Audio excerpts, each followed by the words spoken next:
good evening and good evening. So welcome back to your very own class. This is your educator Deepika ma'am over here. और आज की class में हम करने वाले हैं हमारी इंडियन इकोनॉमिक्स को कंप्लीट, ठीक है।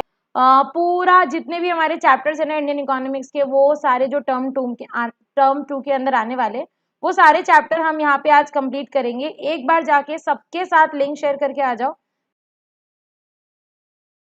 चलिए शुरू करते हैं हम लोग हमारी क्लास को।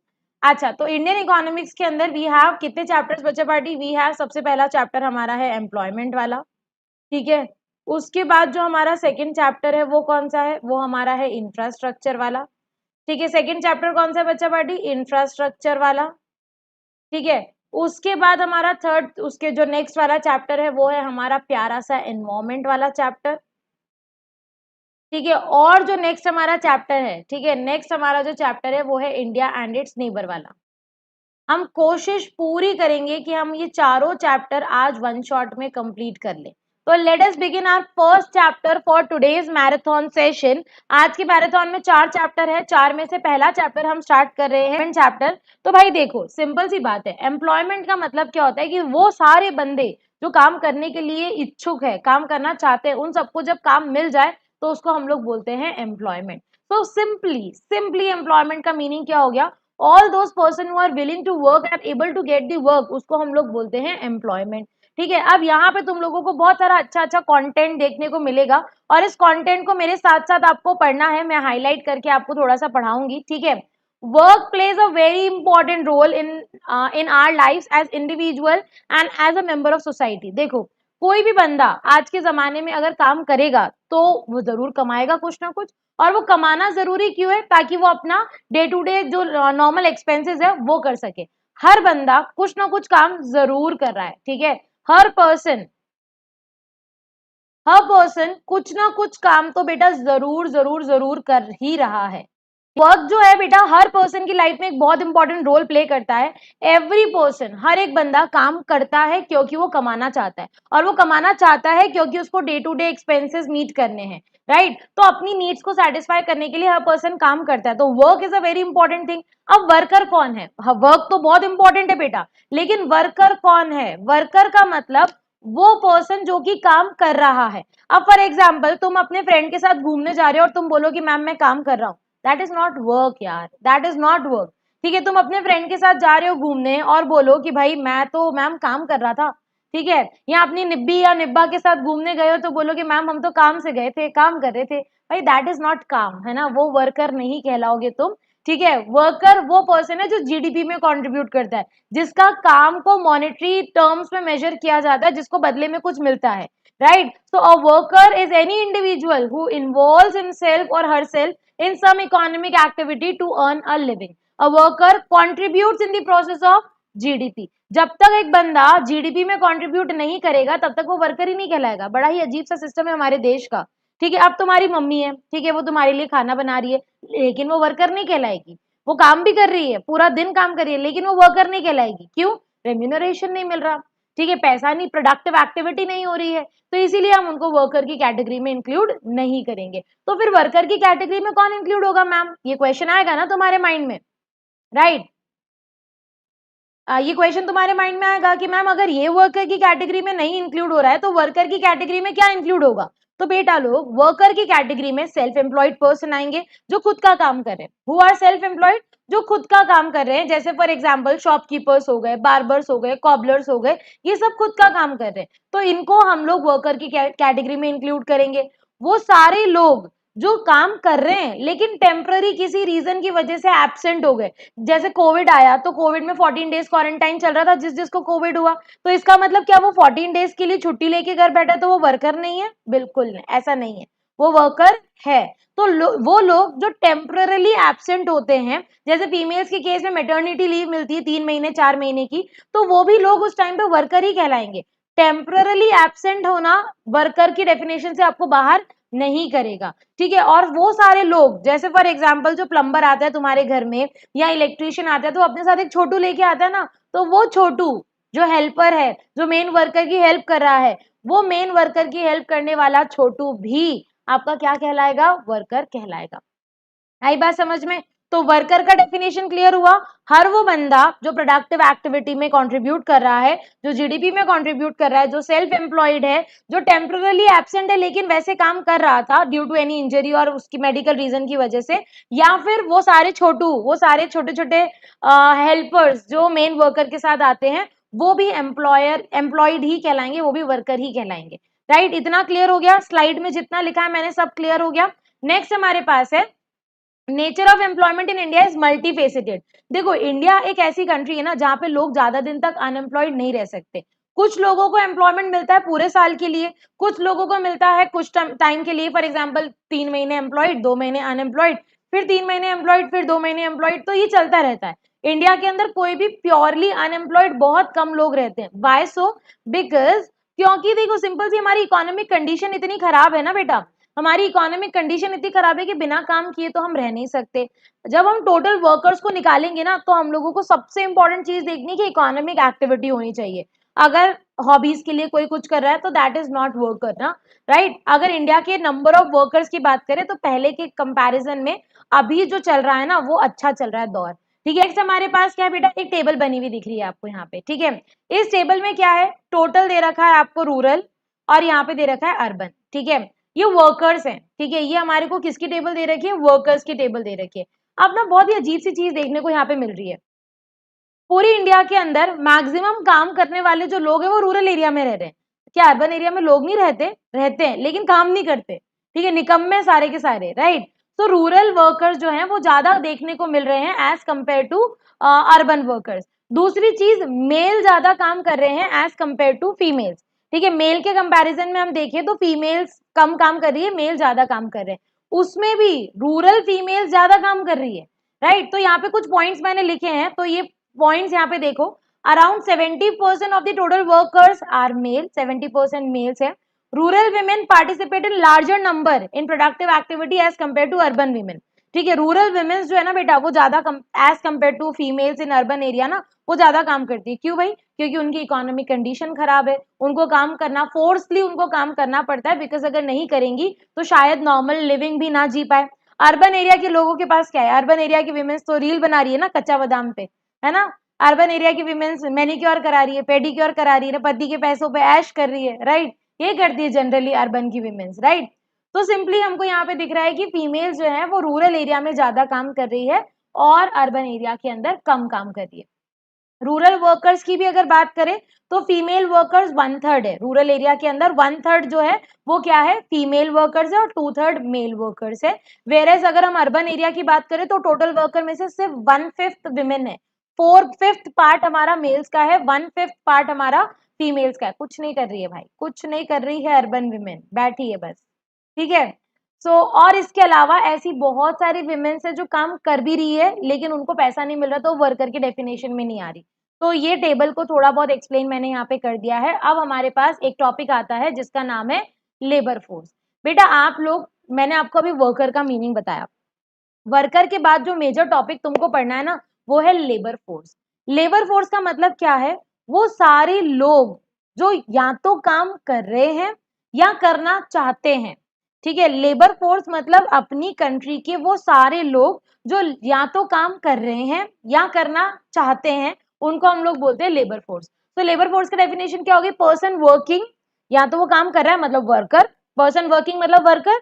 ठीक है, साथ में हमने क्या ऐड कर दिया, पर्सन सीकिंग और अवेलेबल फॉर वर्क। ठीक है, या तो ढूंढ रहा है या अवेलेबल है काम करने के लिए, उसको हम लोग क्या बोलेंगे, लेबर फोर्स बोलेंगे। तो लेबर फोर्स हमारे पास यहाँ पे दो लोग यहाँ पे इंक्लूड हो जाएंगे, एक है पर्सन वर्किंग, एक है पर्सन सीकिंग और अवेलेबल फॉर वर्क। ठीक है, लेबर फोर्स के अंदर जो हमने यहाँ पे बात देखी है वो क्या है, वापस से देख लो। अच्छा, लेबर फोर्स में हमने ये तो देख लिया पर्सन वर्किंग, तो पर्सन वर्किंग का मतलब तो वर्कर, वर्कर का मतलब वर्क फोर्स। और ये जो पर्सन सीकिंग और अवेलेबल, अभी इनके पास काम है नहीं, मतलब ये अनएम्प्लॉयड लोग है। मतलब ये कौन है बच्चा बाड़ी, अनएम्प्लॉयड लोग है। तो अगर मुझे अनएम्प्लॉयड लोग निकालने तो मैं क्या कर सकती हूँ, मैं लेबर फोर्स में से वर्क फोर्स माइनस कर सकती हूँ ना। अगर मुझे अनएम्प्लॉयड लोग निकालने हैं तो मैं क्या करूंगी, मैं लेबर फोर्स में से वर्क फोर्स को माइनस कर दूंगी, मेरा काम आसान हो जाएगा ना। बस लेबर फोर्स में से वर्क फोर्स को माइनस किया, काम खत्म। ठीक है, अब लेबर फोर्स को कैसे कैलकुलेट करते हैं, how to calculate labour force. Easy थोड़ी है लेबर फोर्स को कैलकुलेट करना। कैसे कैलकुलेट करेंगे हम लेबर फोर्स को? बहुत ही सिंपल है, देखो बहुत ही ज्यादा सिंपल है। अगर आप लोग लेबर फोर्स कैलकुलेट करना चाहते हो तो आप क्या करो, टोटल पॉपुलेशन उठाओ, उस टोटल पॉपुलेशन में से सबसे पहले ऐसे लोग जो फिट नहीं है, जो हैंडीकैप्ड है, जो काम नहीं कर सकते, उनको निकाल दो, ठीक है। तो हमने सबसे पहले टोटल पॉपुलेशन उठाई, उस टोटल पॉपुलेशन में से हैंडीकैप लोगों को हटा दिया, ठीक है। सेकेंडली वो लोग जो काम करना ही नहीं चाहते, जिनके पापा विधायक है, ठीक है, हम चाहते ही नहीं काम करना, हमारे पास बहुत पैसा है ना, भगवान की दया उनके ऊपर, उनके पास बहुत पैसा है तो वो काम करना ही नहीं चाहते, तो those who are not willing to work, हम उनको भी हटा देंगे। Those who are not available for work, बोलते बहुत है कर लेंगे मैम कर लेंगे, लेकिन जब काम की बारी आई तो काम नहीं कर रहे हैं, राइट। तो ऐसे लोगों को भी हम क्या कर देंगे, माइनस कर देंगे। टोटल पॉपुलेशन उठाओ, हैंडीकैप अनफिट माइनस करो, नॉट विलिंग माइनस करो, नॉट अवेलेबल माइनस करो, तीनों को माइनस कर दोगे तो बाकी जो बचे हैं ना, वो या तो काम कर रहे हैं या करना चाहते हैं। चलो नेक्स्ट हमारे पास क्या है, नेक्स्ट हमारे पास है लेबर पार्टिसिपेशन रेट, है ना। लेबर पार्टिसिपेशन रेट का मतलब क्या होता है, रेश पूरी पॉपुलेशन में से लेबर फोर्स कितनी है, लेबर पार्टिसिपेशन रेट क्या होता है, लेबर पार्टिसिपेशन रेट का मतलब बहुत ही सिंपल है, लेबर पार्टिसिपेशन रेट का मतलब पूरी पॉपुलेशन में से, अपने इंडिया के अंदर जितनी भी पॉपुलेशन है उसमें से ऐसे कितने लोग हैं जो या तो काम कर रहे हैं या करना चाहते हैं, मतलब जो लेबर फोर्स है। ये जो लेबर फोर्स है ना, ये आपको बताएगा कि आपकी कंट्री में कितने असेट्स हैं, आपकी कंट्री में कितने लोग हैं जो एक्चुअल में रियलिटी में जिसको कहते हैं ना अपने लिए यूजफुल बन सकते हैं, जो एटलीस्ट काम करना चाहते हैं या काम कर रहे हैं, ठीक है। तो ये हमारा तरीका होता है लेबर फोर्स पार्टिसिपेशन रेट का। जो भी वर्कर है वो वर्क फोर्स के अंदर आएंगे, मतलब टोटल पॉपुलेशन में से जितने भी वर्कर्स है उनको वर्क फोर्स बोला जाएगा। तो number of person who are actually employed, work force, number of person who are actually employed plus willing to work, labour force. आई बात समझ में सब लोगों को? और अनएम्प्लॉयड निकालना हो तो अनएम्प्लॉयड के लिए लेबर फोर्स में से वर्क फोर्स को माइनस कर दो, एज सिंपल एज दैट। ठीक है बेटा, नेक्स्ट हमारे पास क्या है देखते हैं, नेक्स्ट टॉपिक हमारे पास है participation of people in employment. देखो इसके लिए एक रेशो है जिसका नाम है worker population ratio. Worker population एक ऐसा इंडिकेटर है जो आपको बताता है कि आपकी कंट्री के अंदर टोटल पॉपुलेशन में से कितने लोग एम्प्लॉयमेंट में कंट्रीब्यूट कर रहे हैं, ठीक है।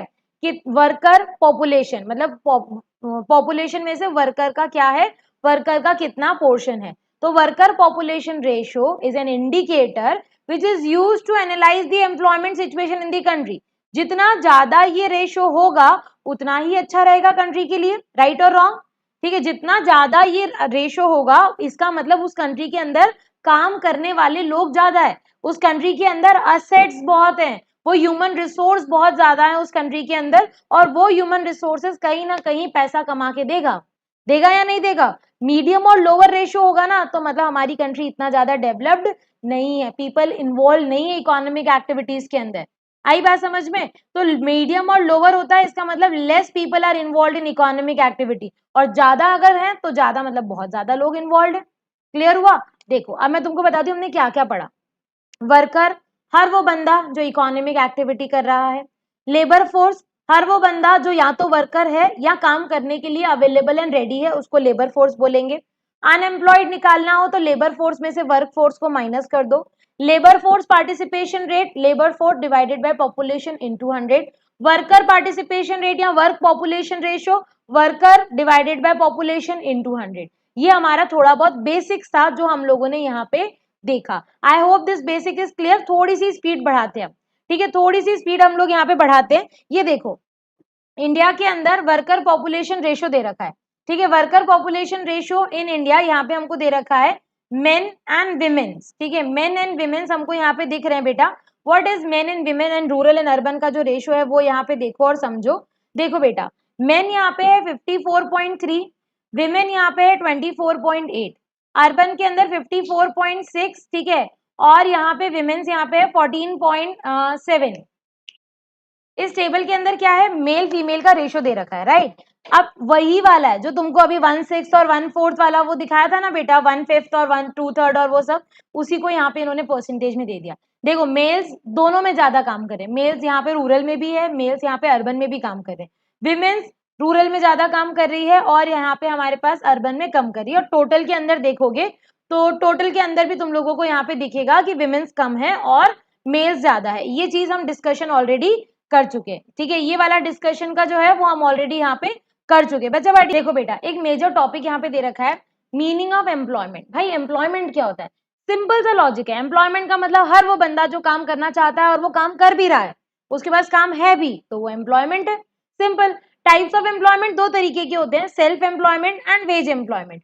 सेल्फ एम्प्लॉयमेंट का मतलब एक ऐसा अरेंजमेंट जिसमें बंदा अपना खुद का पैसा लगाएगा, खुद के रिसोर्सेज लगाएगा और काम करेगा और लिविंग अर्न करेगा, that is self employment. Veg employment का मतलब एक ऐसा अरेंजमेंट जिसके अंदर बंदा क्या कर रहा है, किसी के अंडर काम कर रहा है, ठीक है।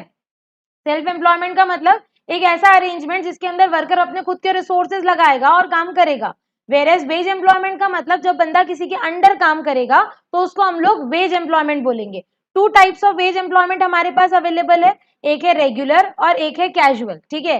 रेगुलर का मतलब जो आपके पास पूरे टाइम काम होता है, जब आपके पास पूरे साल काम होता है तो उसको रेगुलर बोलते हैं, ठीक है। लेकिन आपके पास कुछ टाइम के लिए आपके पास काम है और कुछ टाइम के लिए नहीं है, तो उसको हम लोग क्या बोलेंगे, उसको हम लोग बोलेंगे कैजुअल, ठीक है। उसको हम लोग बोलेंगे कैजुअल वर्कर्स, ठीक है। आई बात समझ में। नेक्स्ट हमारे पास क्या है, सेल्फ एम्प्लॉयमेंट। भाई सेल्फ एम्प्लॉयमेंट का मतलब क्या होता है? सेल्फ एम्प्लॉयमेंट का मैंने आपको अभी अभी मीनिंग बताया ना। इंडिया के अंदर सेल्फ एम्प्लॉयड लोग बहुत ज्यादा है, ठीक है। इंडिया के अंदर सेल्फ एम्प्लॉयड लोग जो है ना बेटा, वो बहुत ज्यादा है। मतलब अबाउट 52% जो वर्कर्स है इंडिया के अंदर, वो इस कैटेगरी के अंदर बिलोंग करते हैं और वो सेल्फ एम्प्लॉयड है। सेल्फ एम्प्लॉयमेंट बहुत सारे, मतलब मेजरली मेन विमेन जो है वो इंडिया के अंदर सेल्फ एम्प्लॉयड में ही जाते हैं, ठीक है। फिर नेक्स्ट हमारे पास है वेज एम्प्लॉयमेंट। वेज एम्प्लॉयमेंट का मतलब क्या होता है, जब हम किसी के अंडर काम कर रहे हैं। इंडिया के अंदर ना देखो, फॉर्मल सेक्टर में तो इतना काम है नहीं, ठीक है। फॉर्मल सेक्टर के अंदर हमारे पास इतना काम है नहीं, तो यहाँ पे मेजरली हम जो काम कर रहे हैं ना, वो इनफॉर्मल सेक्टर के अंदर ही कर रहे हैं। So workers do not have any other resources जैसे land, capital, entrepreneur except their own labor, right? They offer their labor service to others and in return get wages। वो खुद की लेबर सर्विसेज आप देते हैं लोगों को और बदले में उनको वेजेस मिल जाते हैं। रेगुलर और कैजुअल में देखो, रेगुलर वाले लोग बहुत कम है इंडिया के अंदर, रेगुलर वाले है ही नहीं लोग, ठीक है। So when a worker is engaged by someone और by an enterprise and is paid wages on a regular basis, जब उसको रेगुलर बेसिस पे वेजेस मिलते हैं तो वो रेगुलर सैलरीड एम्प्लॉय कहलाएगा। कैजुअल वर्कर वो होगा जो कुछ टाइम के लिए, उसको कोई रेगुलर इनकम नहीं मिल रही, कोई सोशल बेनिफिट नहीं मिल रहा, कोई जॉब सिक्योरिटी नहीं मिल रही, तो उसको हम लोग बोलेंगे कैजुअल वर्कर्स, ठीक है। एक टेबल बनी हुई है साइड में छोटू सी, उस टेबल को देखो ध्यान से। सेल्फ एम्प्लॉयमेंट के अंदर 52% लोग हैं, रेगुलर वाले में ओनली 18% और कैजुअल में 30। कैजुअल का रेशो जितना कम होगा उतना कंट्री के लिए अच्छा होगा, ठीक है। कैजुअल का रेशो जितना कम होगा उतना कंट्री के लिए अच्छा होगा। सेल्फ एम्प्लॉयड देखो सिर्फ 52% है, देख रहे हो। सेल्फ एम्प्लॉयड 52% मैक्सिमम है वैसे ये, और सेल्फ एम्प्लॉयड ठीक है, एक बार के लिए उसके लिए भी हम बोल सकते हैं कि सेल्फ एम्प्लॉयड 52% सही है। रेगुलर का सिर्फ 18% है, कैजुअल का सिर्फ 30% है, ठीक है। रेगुलर वाले कितने कम है, जबकि रेगुलर वाली तो सिक्योर्ड जॉब है, ठीक है बेटा। आगे देखो, नेक्स्ट हमारे पास है, अगर हम सेक्स के बेसिस पर देखें, मतलब मेल फीमेल वगैरह के बेसिस पर देखें, तो ये कुछ डिस्ट्रीब्यूशन आपको दे रखा है, ये है मेल्स का और ये है फीमेल्स का। लर्न नहीं करना, टेबल आएगी आपके पास, ठीक है, टेबल आएगी। देखो बेटा, मेल्स के अंदर मेजॉरिटी पॉपुलेशन मतलब 51% पॉपुलेशन कहाँ है, सेल्फ एम्प्लॉयड में। मेजॉरिटी मतलब 51% पॉपुलेशन तुम्हारी सेल्फ एम्प्लॉयमेंट के अंदर है, बाकी देख लो रेगुलर और कैजुअल के अंदर है, राइट। इसके अंदर आपको यहाँ पे जो लाइन देखने को मिल रही है वो देखो, self attendance, self employment is a major source of livelihood. सबके लिए सेल्फ एम्प्लॉयमेंट, सबके लिए ही क्या है, मेजर सोर्स ऑफ लाइवलीहुड है। ओके, नेक्स्ट है casual workers account for second major highest, ठीक है। कैजुअल वर्कर जो वो सेकंड मेजर सोर्स है। In case of regular salaried employment men are found in greater proportion. समझ रहे हो, रेगुलर सैलरी में मेजर जो प्रोपोर्शन है वो किसका है, मेल्स का है। ये देखो यहाँ पे रेगुलर सैलरी, सेल्फ एम्प्लॉयमेंट और कैजुअल, अर्बन के अंदर देखो और ये रूरल के अंदर देखो। रूरल के अंदर ना तुमको मैक्सिमम लोग यहाँ पे देखो किस में मिल रहे हैं, सेल्फ एम्प्लॉयमेंट में, यहाँ पर भी सेल्फ एम्प्लॉयमेंट में है, ठीक है। उसके बाद कैजुअल वाले देखो यहाँ पे ज्यादा है, यहाँ पे आपका जो है ना कैजुअल, रूरल एरिया के अंदर कैजुअल वर्कर्स ज्यादा है, ठीक है। अब ये टेबल बनी हुई है, इस टेबल को ध्यान से देखते हैं और इसके अंदर का पूरा एनालिसिस करते हैं। तो यहाँ में ना बेटा मैं एक चीज तुमको बता रही हूँ, देखो रूरल एरिया के अंदर मेजॉरिटी लोग कहाँ है, हमारे प्राइमरी के अंदर, ठीक है। रूरल एरिया के अंदर मेजॉरिटी लोग आपके कहाँ है बेटा, प्राइमरी के अंदर। हाँ भाई, और सेकेंड देखो रूरल एरिया के अंदर सेकेंडरी में 20.4, क्योंकि वहां पे इंडस्ट्रीज इतनी नहीं है, वहां एग्रीकल्चर है, इसलिए प्राइमरी लोग ज्यादा है। टर्शरी में वहां पे सर्विस सेक्टर नहीं है, तो 15.5 ही है सिर्फ। अर्बन की अगर मैं बात करूं तो अर्बन में प्राइमरी सेक्टर है ही नहीं, अर्बन एरिया में तो एग्रीकल्चर होगा नहीं इतना, तो only 6.5, fair enough. Secondary sector 35 और टर्शरी सेक्टर मैक्सिमम है 58.3। और इंडिया के अंदर अगर ओवरऑल भी बात की जाए ना, तो टर्शरी सेक्टर ही ज्यादा ग्रो कर रहा है। मेल फीमेल की अगर मैं बात करूं, प्राइमरी सेक्टर के अंदर मेल्स कम है as compare to females, notice कर रहे हो यहाँ पे, क्योंकि रूरल एरिया के अंदर जितनी फीमेल्स काम कर रही है ना, वो सारी की सारी प्राइमरी सेक्टर में कर रही है, राइट। तो इसीलिए मेल के कंपैरिजन में फीमेल्स ज्यादा है इन एग्रीकल्चर। सेकेंडरी सेक्टर के अंदर नो डाउट मेल्स है 25.9 एंड फीमेल्स है 20.8। टर्शरी सेक्टर के अंदर क्योंकि सर्विस क्लास ज्यादा आ जाता है, सर्विस सेक्टर है 30.5 मेल्स है, 17.2 फीमेल्स है, राइट। तो ये हम लोगों का यहाँ पे हो गया इतना, ये तुमको टेबल बना के दिखा रखी है। बेसिकली हम जितनी भी हमारी इकोनॉमिक एक्टिविटीज है ना, वो सारी इकोनॉमिक एक्टिविटीज को 8 डिफरेंट कैटेगरीज में डिवाइड कर सकते हैं। What are those 8 different category? Agriculture हो गया, माइनिंग एंड क्रेइंग हो गया, मैन्युफैक्चरिंग हो गया, ठीक है। उसके बाद हमारे पास है electricity, gas and water supply, then we have construction, trade, transport, storage and service. ये 3 जो सेक्टर है ना, प्राइमरी, सेकेंडरी, टर्शरी, ये इन्हीं की एक्टिविटीज है, ये कुछ अलग से नहीं है बेटा, ये इन्हीं की एक्टिविटीज है जो हम लोगों को यहाँ पे दे रखी है। प्राइमरी सेक्टर के अंदर माइनिंग, एग्रीकल्चर, कुरेइंग आ जाएगा। सेकेंडरी में manufacturing, electricity, gas and water supply आ जाएगा विद कंस्ट्रक्शन, ठीक है। कंस्ट्रक्शन रह गया लिखना, कंस्ट्रक्शन भी आ जाएगा, राइट। और लास्ट में सर्विस सेक्टर के अंदर ट्रेड, ट्रांसपोर्ट, स्टोरेज वाली सारी सर्विसेज आ जाएंगी यहाँ पे। तो ये जो 8 चीजें हैं, ये इन्हीं 3 सेक्टर से निकल के आई है। अब ना, ठीक है, तो यहाँ पे बेसिकली जो हमारा अब जो टॉपिक है ना, उस टॉपिक के अंदर हमको क्या देखना है, उस टॉपिक के अंदर देखना है अपने को, मैं बता रहे, हाँ अपन ये डिस्कशन कर रहे थे कि इंडिया की एम्प्लॉयमेंट कंडीशन कैसी है, तो आपने मुझे बताया कि मैम अच्छी नहीं है, ठीक है। देखो बच्चा, एक बहुत ही सिंपल सा लॉजिक है, जीडीपी और एम्प्लॉयमेंट में लिंक है। अगर जीडीपी बढ़ रहा है तो कंट्री का एम्प्लॉयमेंट भी इंक्रीज हो रहा है, एज सिंपल एज दैट। लेकिन पिछले कुछ सालों से हम जो ट्रेंड देख रहे हैं हमारी कंट्री के अंदर, वो ये शो कर रहा है कि कंट्री के अंदर जीडीपी तो बढ़ रहा है, लेकिन उतनी रेट से एम्प्लॉयमेंट नहीं इंक्रीज हो रहा है। तो ड्यूरिंग 1950 टू 2010 जो हमारा पीरियड चल रहा था, उसके अंदर इंडिया का जो जीडीपी था ना, वो पॉजिटिवली इंक्रीज हो रहा था और उनकी एम्प्लॉयमेंट ग्रोथ रेट भी ज्यादा बढ़ रही थी। लेकिन बाद में धीरे धीरे क्या होने लग गया कि हमारी कंट्री का जीडीपी तो इंक्रीज हो रहा है, लेकिन हमारी कंट्री के अंदर जीडीपी के इंक्रीज होने के साथ साथ एम्प्लॉयमेंट इंक्रीज नहीं हो रहा, और इसी सिचुएशन को जॉबलेस ग्रोथ बोला जाता है। तो व्हाट इज जॉबलेस ग्रोथ बच्चा पार्टी? जॉबलेस ग्रोथ का मतलब जब एक इकोनॉमी, एक ऐसी सिचुएशन जब एक इकोनॉमी ग्रोथ तो कर रही है, ठीक है, उनकी जीडीपी तो इंक्रीज हो रही है, लेकिन उस जीडीपी का प्रोपोर्शनेट एम्प्लॉयमेंट इंक्रीज नहीं हो रहा। अगर 10% जीडीपी बढ़ी तो 10% एम्प्लॉयमेंट भी बढ़ना चाहिए ना, लेकिन ऐसा नहीं हो रहा। 10% जीडीपी पे एम्प्लॉयमेंट 10% इंक्रीज नहीं हो रहा। इसी सिचुएशन को हम लोग जॉबलेस ग्रोथ बोलते हैं। जॉबलेस मतलब जॉब नहीं इंक्रीज हो रही, ग्रोथ मतलब ग्रोथ तो हो रही है, ग्रोथ हो रही है लेकिन जॉब इंक्रीज किए बिना हो रही है।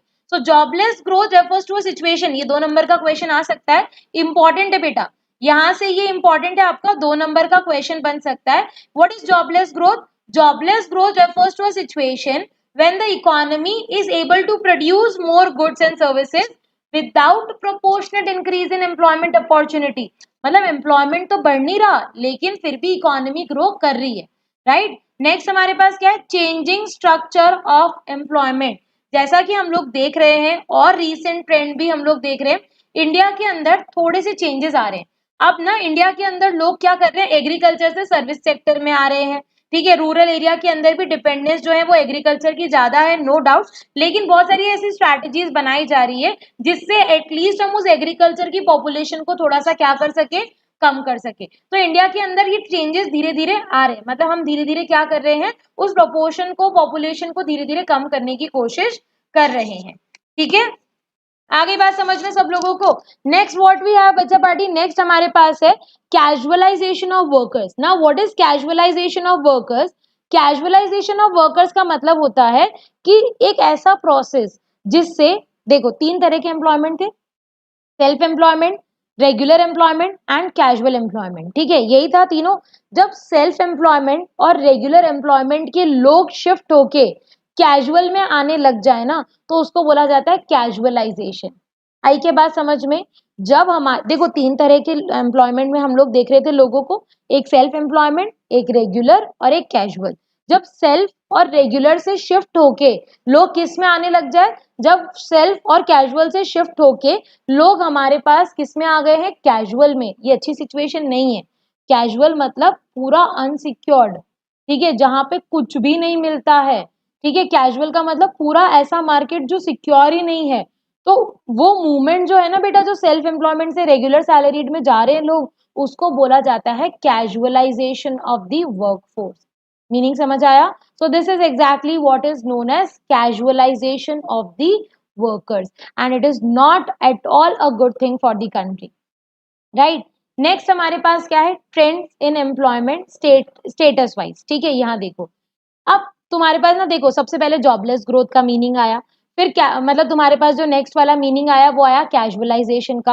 अब आ रहा है इनफॉर्मलाइजेशन। अब तुमको लग रहा होगा मैम ये कैसी टर्म्स है, जॉबलेस ग्रोथ, कैजुअलाइजेशन, इनफॉर्मलाइजेशन। तो what is exactly informalisation? India के अंदर जो भी वर्किंग पॉपुलेशन है उनको हम दो कैटेगरीज में डिवाइड कर सकते हैं। एक है फॉर्मल सेक्टर और एक है इनफॉर्मल सेक्टर। फॉर्मल बहुत ज्यादा ऑर्गेनाइज्ड होता है, ऐसे सारे सेक्टर जहां पे 10 या 10 से ज्यादा लोग काम कर रहे हैं उसको बोला जाता है फॉर्मल सेक्टर, ठीक है। एक होता है हमारा इनफॉर्मल सेक्टर, जहां पे 10 से कम लोग काम कर रहे हैं, वो यूनियन नहीं बना सकते, ट्रेड यूनियन, वो ज्यादा सिक्योर नहीं है, उनको पेड लीव नहीं मिलती, उनको रेगुलर सैलरीज नहीं मिलती, वहाँ एक्सप्लॉयटेशन बहुत ज्यादा होता है, तो उसको इनफॉर्मल बोलते हैं। फॉर्मल इज सिक्योर्ड, वहां पे पेंशन ग्रेचुटी वाले फीचर भी होते हैं, तो एज कंपेयर टू इनफॉर्मल हमारा फॉर्मल यहाँ पे थोड़ा सा ज्यादा सिक्योर्ड है। आई बात समझ में? इनफॉर्मलाइजेशन का मतलब जब हमारी फॉर्मल सेक्टर की पॉपुलेशन तो होती जा रही है कम और इनफॉर्मल की पॉपुलेशन होती जा रही है ज्यादा। अब यार एक कंट्री की तरफ से सोचो, एक कंट्री के अंदर फॉर्मल सेक्टर का होना ज्यादा जरूरी है as compare to informal sector का, लेकिन हमारी कंट्री जो कि हमारी इंडिया है, इंडिया में you will be shock to know सिर्फ और सिर्फ 7% लोग फॉर्मल सेक्टर में हैं। बाकी के मैक्सिमम पॉपुलेशन, मतलब अबव 90% पॉपुलेशन जो है ना बेटा, ओवर 90%, वो आपकी इनफॉर्मल सेक्टर के अंदर है, एंड इसी को इनफॉर्मलाइजेशन बोला जाता है। It refers to a situation where by the proportion of workforce in the informal sector to the total workforce increases. Clear समझ आया? टोटल वर्कर में इनफॉर्मल सेक्टर का रेशो बढ़े ही जा रहा है, बढ़े ही जा रहा है, तो उसको हम लोग बोलते हैं इनफॉर्मल सेक्टर या अनऑर्गेनाइज सेक्टर। क्लियर हो गया सब लोगों को? This is exactly what is informalisation of workers. I hope it is clear. अब क्योंकि हम इंडिया के अंदर, तुम मुझे बताओ, चलो ठीक है, हम ये हमको दिख रहा है कि हमारे इंडिया के अंदर फॉर्मल सेक्टर ज्यादा नहीं है, तो क्या हम रातों रात फॉर्मल सेक्टर डेवलप कर सकते हैं? क्या हम रातों रात ऐसी कंपनीज डेवलप कर सकते हैं जिसके अंदर फॉर्मल सेक्टर हम लोगों को मिल जाए? क्या हम एकदम से इतना इसको आगे इंक्रीज कर सकते हैं कि हमको फॉर्मल सेक्टर बढ़ाना है? नहीं, नॉट पॉसिबल ना, ठीक है, नॉट पॉसिबल ना। सिंपल सी बात है, हम एकदम से फॉर्मल सेक्टर नहीं बढ़ा सकते, तो हमको क्या करना चाहिए? हमको इनफॉर्मल सेक्टर को इम्प्रूव करना चाहिए। हम जब फॉर्मल सेक्टर नहीं बढ़ा रहे, लेकिन हम इनफॉर्मल को तो इम्प्रूव कर सकते हैं ना। क्यों ना हम ऐसे रूल्स एंड रेगुलेशन बनाए जो इनफॉर्मल सेक्टर को ग्रो करने में हेल्प करे। क्योंकि फॉर्मल सेक्टर सफिशिएंट जॉब्स नहीं प्रोवाइड कर पा रहा, तो let us aim for the good work of informal sector. क्यों ना उनके लिए रूल्स रेगुलेशन बनाई जाए, क्यों ना उनको सुधारा जाए, क्यों ना उनमें और ज्यादा सेफ्टी सिक्योरिटी लाई जाए, तब हो सकता है ना कि हम लोग और अच्छी तरह से काम कर पाएंगे। तो यहाँ पे due to failure of formal sector in generating employment, India started paying attention to enterprises and workers in the informal sector. आई बात समझ में? इन्होंने क्या करना स्टार्ट कर दिया कि फॉर्मल सेक्टर तो ग्रो हो नहीं रहा, चलो इनफॉर्मल सेक्टर पे ध्यान दिया जाए। इनफॉर्मल सेक्टर पे ध्यान देने का मतलब कि हम यहाँ पे इनफॉर्मल सेक्टर में provision of social security measures ला रहे हैं, इनफॉर्मल सेक्टर को और ज्यादा इंप्रूव करने की कोशिश कर रहे हैं। क्लियर? अब नेक्स्ट हमारा जो यहाँ पे पॉइंट है ना बेटा, वो है हमारा एम्प्लॉयमेंट। ऑलमोस्ट हम लोग चैप्टर के एंड पे आने वाले हैं बहुत ही जल्दी, ठीक है। अनएम्प्लॉयमेंट का मतलब एक ऐसी सिचुएशन जहां पे एक पर्सन काम करना चाहता है लेकिन उसको काम मिल नहीं रहा। When a person is willing and able to work but he is not getting the work, उसको हम लोग क्या बोलते हैं? अनएम्प्लॉयड बोलते हैं। So unemployment is a situation in which all those who are owing to lack of work are not working but either seek work, मतलब करना चाहते हैं काम लेकिन उनको काम मिल नहीं रहा। So unemployment refers to a situation in which people are willing and able to work at the existing wage rate but do not get work, उनको काम नहीं मिल रहा है। राइट बच्चा पार्टी, समझ आया सब लोगों को? So unemployment in India, अगर मैं बात करी हूँ अनएम्प्लॉयमेंट इन इंडिया, तो unemployment in India is temporary, क्योंकि इंडिया के अंदर ज्यादा लोग अनएम्प्लॉयड रह नहीं सकते। इंडिया के अंदर कभी भी परमानेंटली अनएम्प्लॉयड तो रह नहीं सकते। इंडिया के अंदर अनएम्प्लॉयमेंट टेम्पररी रहता है। अगर खाएंगे नहीं, कमाएंगे नहीं, ठीक है, तो चलाएंगे कैसे? ठीक है, दुनिया कैसे चलेगी बेटा? अगर खाएंगे नहीं, कमाएंगे नहीं तो चलेंगे कैसे? तो इंडिया के अंदर ज्यादा दिन तक लोग अनएम्प्लॉयड नहीं रह सकते। क्लियर? चलो, अब नेक्स्ट जो हमारा टॉपिक है वो है सोर्सेज ऑफ अनएम्प्लॉयमेंट डेटा। अभी तुमने पूरा चैप्टर पढ़ा एम्प्लॉयमेंट अनएम्प्लॉयमेंट वाला, तुमने एक चीज नोटिस करी, इतना सारा डेटा अवेलेबल है। कौन कैजुअल में, कौन रेगुलर में, कौन सेल्फ एम्प्लॉयड, कितने मेल, कितने फीमेल, कितने रेगुलर, मतलब कितने रेगुलर और कितने कैजुअल, अर्बन में कितने, रूरल, कितना सारा डेटा अवेलेबल है। प्राइमरी, सेकेंडरी, टर्शरी में सेक्टर वाइज मेल फीमेल बहुत सारा डेटा अवेलेबल है। तो भाई ये डेटा आ कहाँ से रहा है आखिर? ये जो इतना डेटा है, ये डेटा आखिर आ कहाँ से रहा है? तो ये डेटा 3 सोर्सेज से आता है बेटा। पहला सोर्स है हमारा NSSO, national sample survey organisation. ठीक है, फर्स्ट सोर्स जो है हमारा वो है NSSO, national sample survey organisation. ठीक है, फिर नेक्स्ट हमारे पास है reports of census of India, census of India की रिपोर्ट्स। फिर थर्ड हमारे पास है directorate general of employment and training, मतलब डीजीईटी। अब तीनों क्या सेम डेटा कलेक्ट करते हैं क्या? ना ना ना ना, ऐसा बिल्कुल नहीं है। तीनों सेम डेटा नहीं कलेक्ट करते, तीनों का काम अलग अलग होता है। देखो मैं तुमको बताती हूँ। जो सेंसस ऑफ इंडिया है ना बेटा, वो तुमको इकोनॉमिक एक्टिविटीज के बारे में बताएगा कि लोग प्राइमरी, सेकेंडरी, टर्शरी में कितने लोग एंगेज्ड है, कितने नहीं है। ये वाला जो वर्क होगा ना, ये तुमको कौन बताएगा? सेंसस ऑफ इंडिया करके देगा।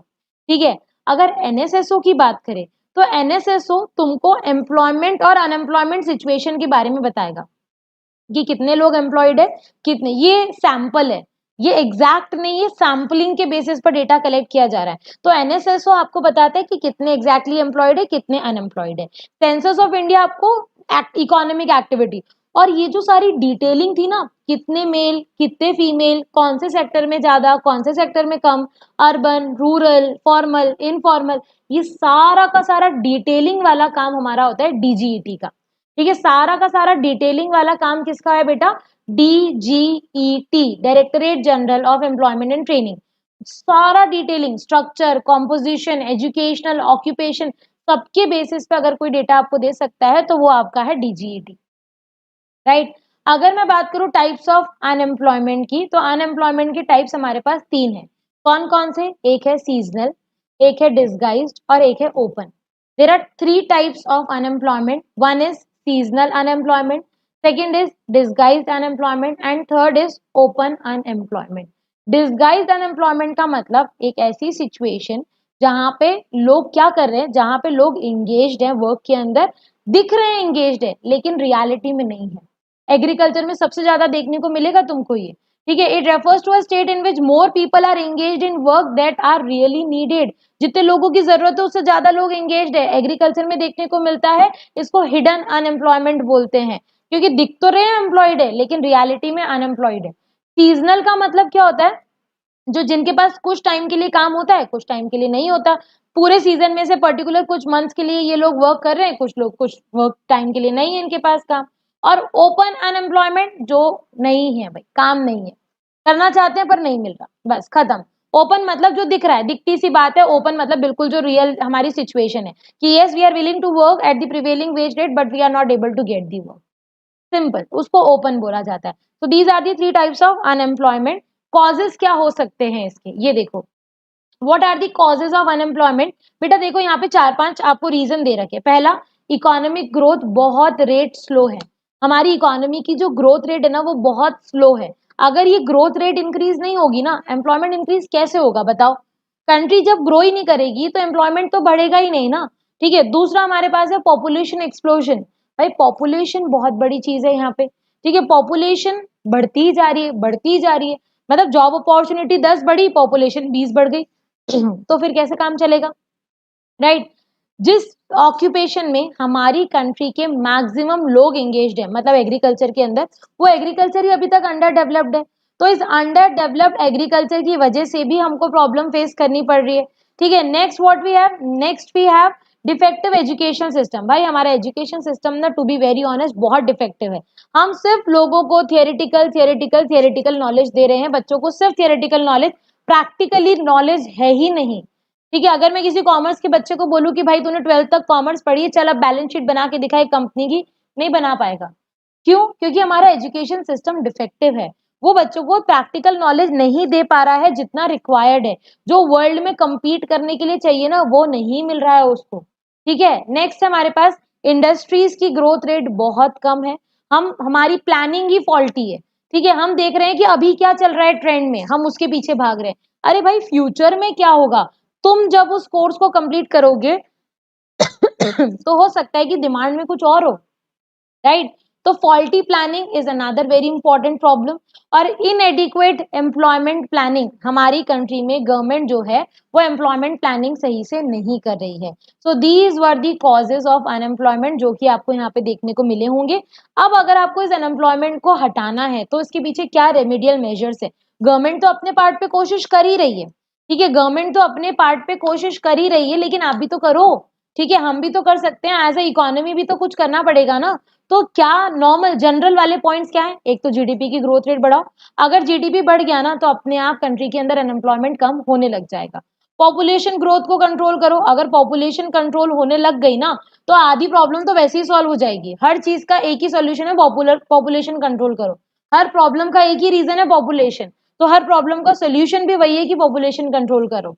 ठीक है, एग्रीकल्चर सेक्टर को डेवलप करो, इंडस्ट्रीज को डेवलप करो, इंफ्रास्ट्रक्चर सुधारो, अपने आप कंट्री में एम्प्लॉयमेंट बढ़ेगा, राइट।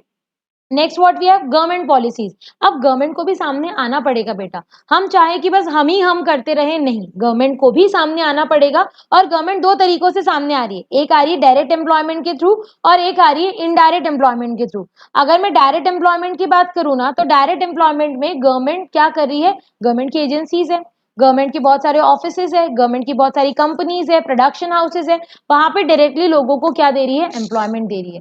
तो एक तो ये डायरेक्ट एम्प्लॉयमेंट वाला, एक इनडायरेक्टली भी कर सकती है। जैसे फॉर एग्जांपल मेरी एक कंपनी है, मैंने रॉ मटेरियल खरीदा, तो जाने अनजाने मैंने उस रॉ मटेरियल वाली कंपनी को एम्प्लॉयमेंट दे दिया, मैंने उस रॉ मटेरियल वाली कंपनी को इनकम जनरेट करवा दी। तो इसी तरह से गवर्नमेंट की भी कंपनीज है जो अल्टीमेटली प्राइवेट ओनर से रॉ मटेरियल वगैरह खरीदती है, तो वो इनडायरेक्ट एम्प्लॉयमेंट जनरेट कर रही है।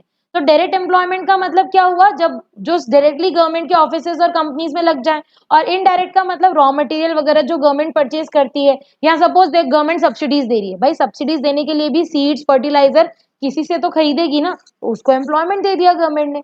और इसके अलावा कुछ एम्प्लॉयमेंट जनरेशन स्कीम्स है, जैसे एमजी नरेगा है जो 2005 में आई थी, प्राइम मिनिस्टर रोजगार योजना है, स्वर्ण जयंती शहरी रोजगार योजना है, ये सारी स्कीम्स। इसके अलावा भी आप लोगों ने पॉवर्टी वाले चैप्टर के अंदर बहुत सारी स्कीम्स पढ़ी थी। तो ये सारी स्कीम्स अल्टीमेटली एम्प्लॉयमेंट को ही टारगेट कर रही है, इससे गवर्नमेंट एम्प्लॉयमेंट ही इंक्रीज करना चाह रही है। क्लियर हुआ सब लोगों को? तो this is exactly what is employment chapter, जो कि हमारा कंप्लीट हो चुका है। अब चलो आगे बढ़ते हैं हम लोग नेक्स्ट वाले चैप्टर के ऊपर, जिसका नाम है इंफ्रास्ट्रक्चर। ठीक है, इंफ्रास्ट्रक्चर क्या है बेटा, इंफ्रास्ट्रक्चर का मतलब सारी बिल्डिंग्स, ठीक है, सारे हॉस्पिटल्स, सारे स्कूल्स जो आप लोगों को देखने को मिल जाते हैं, उसको हम इंफ्रास्ट्रक्चर में काउंट करते हैं।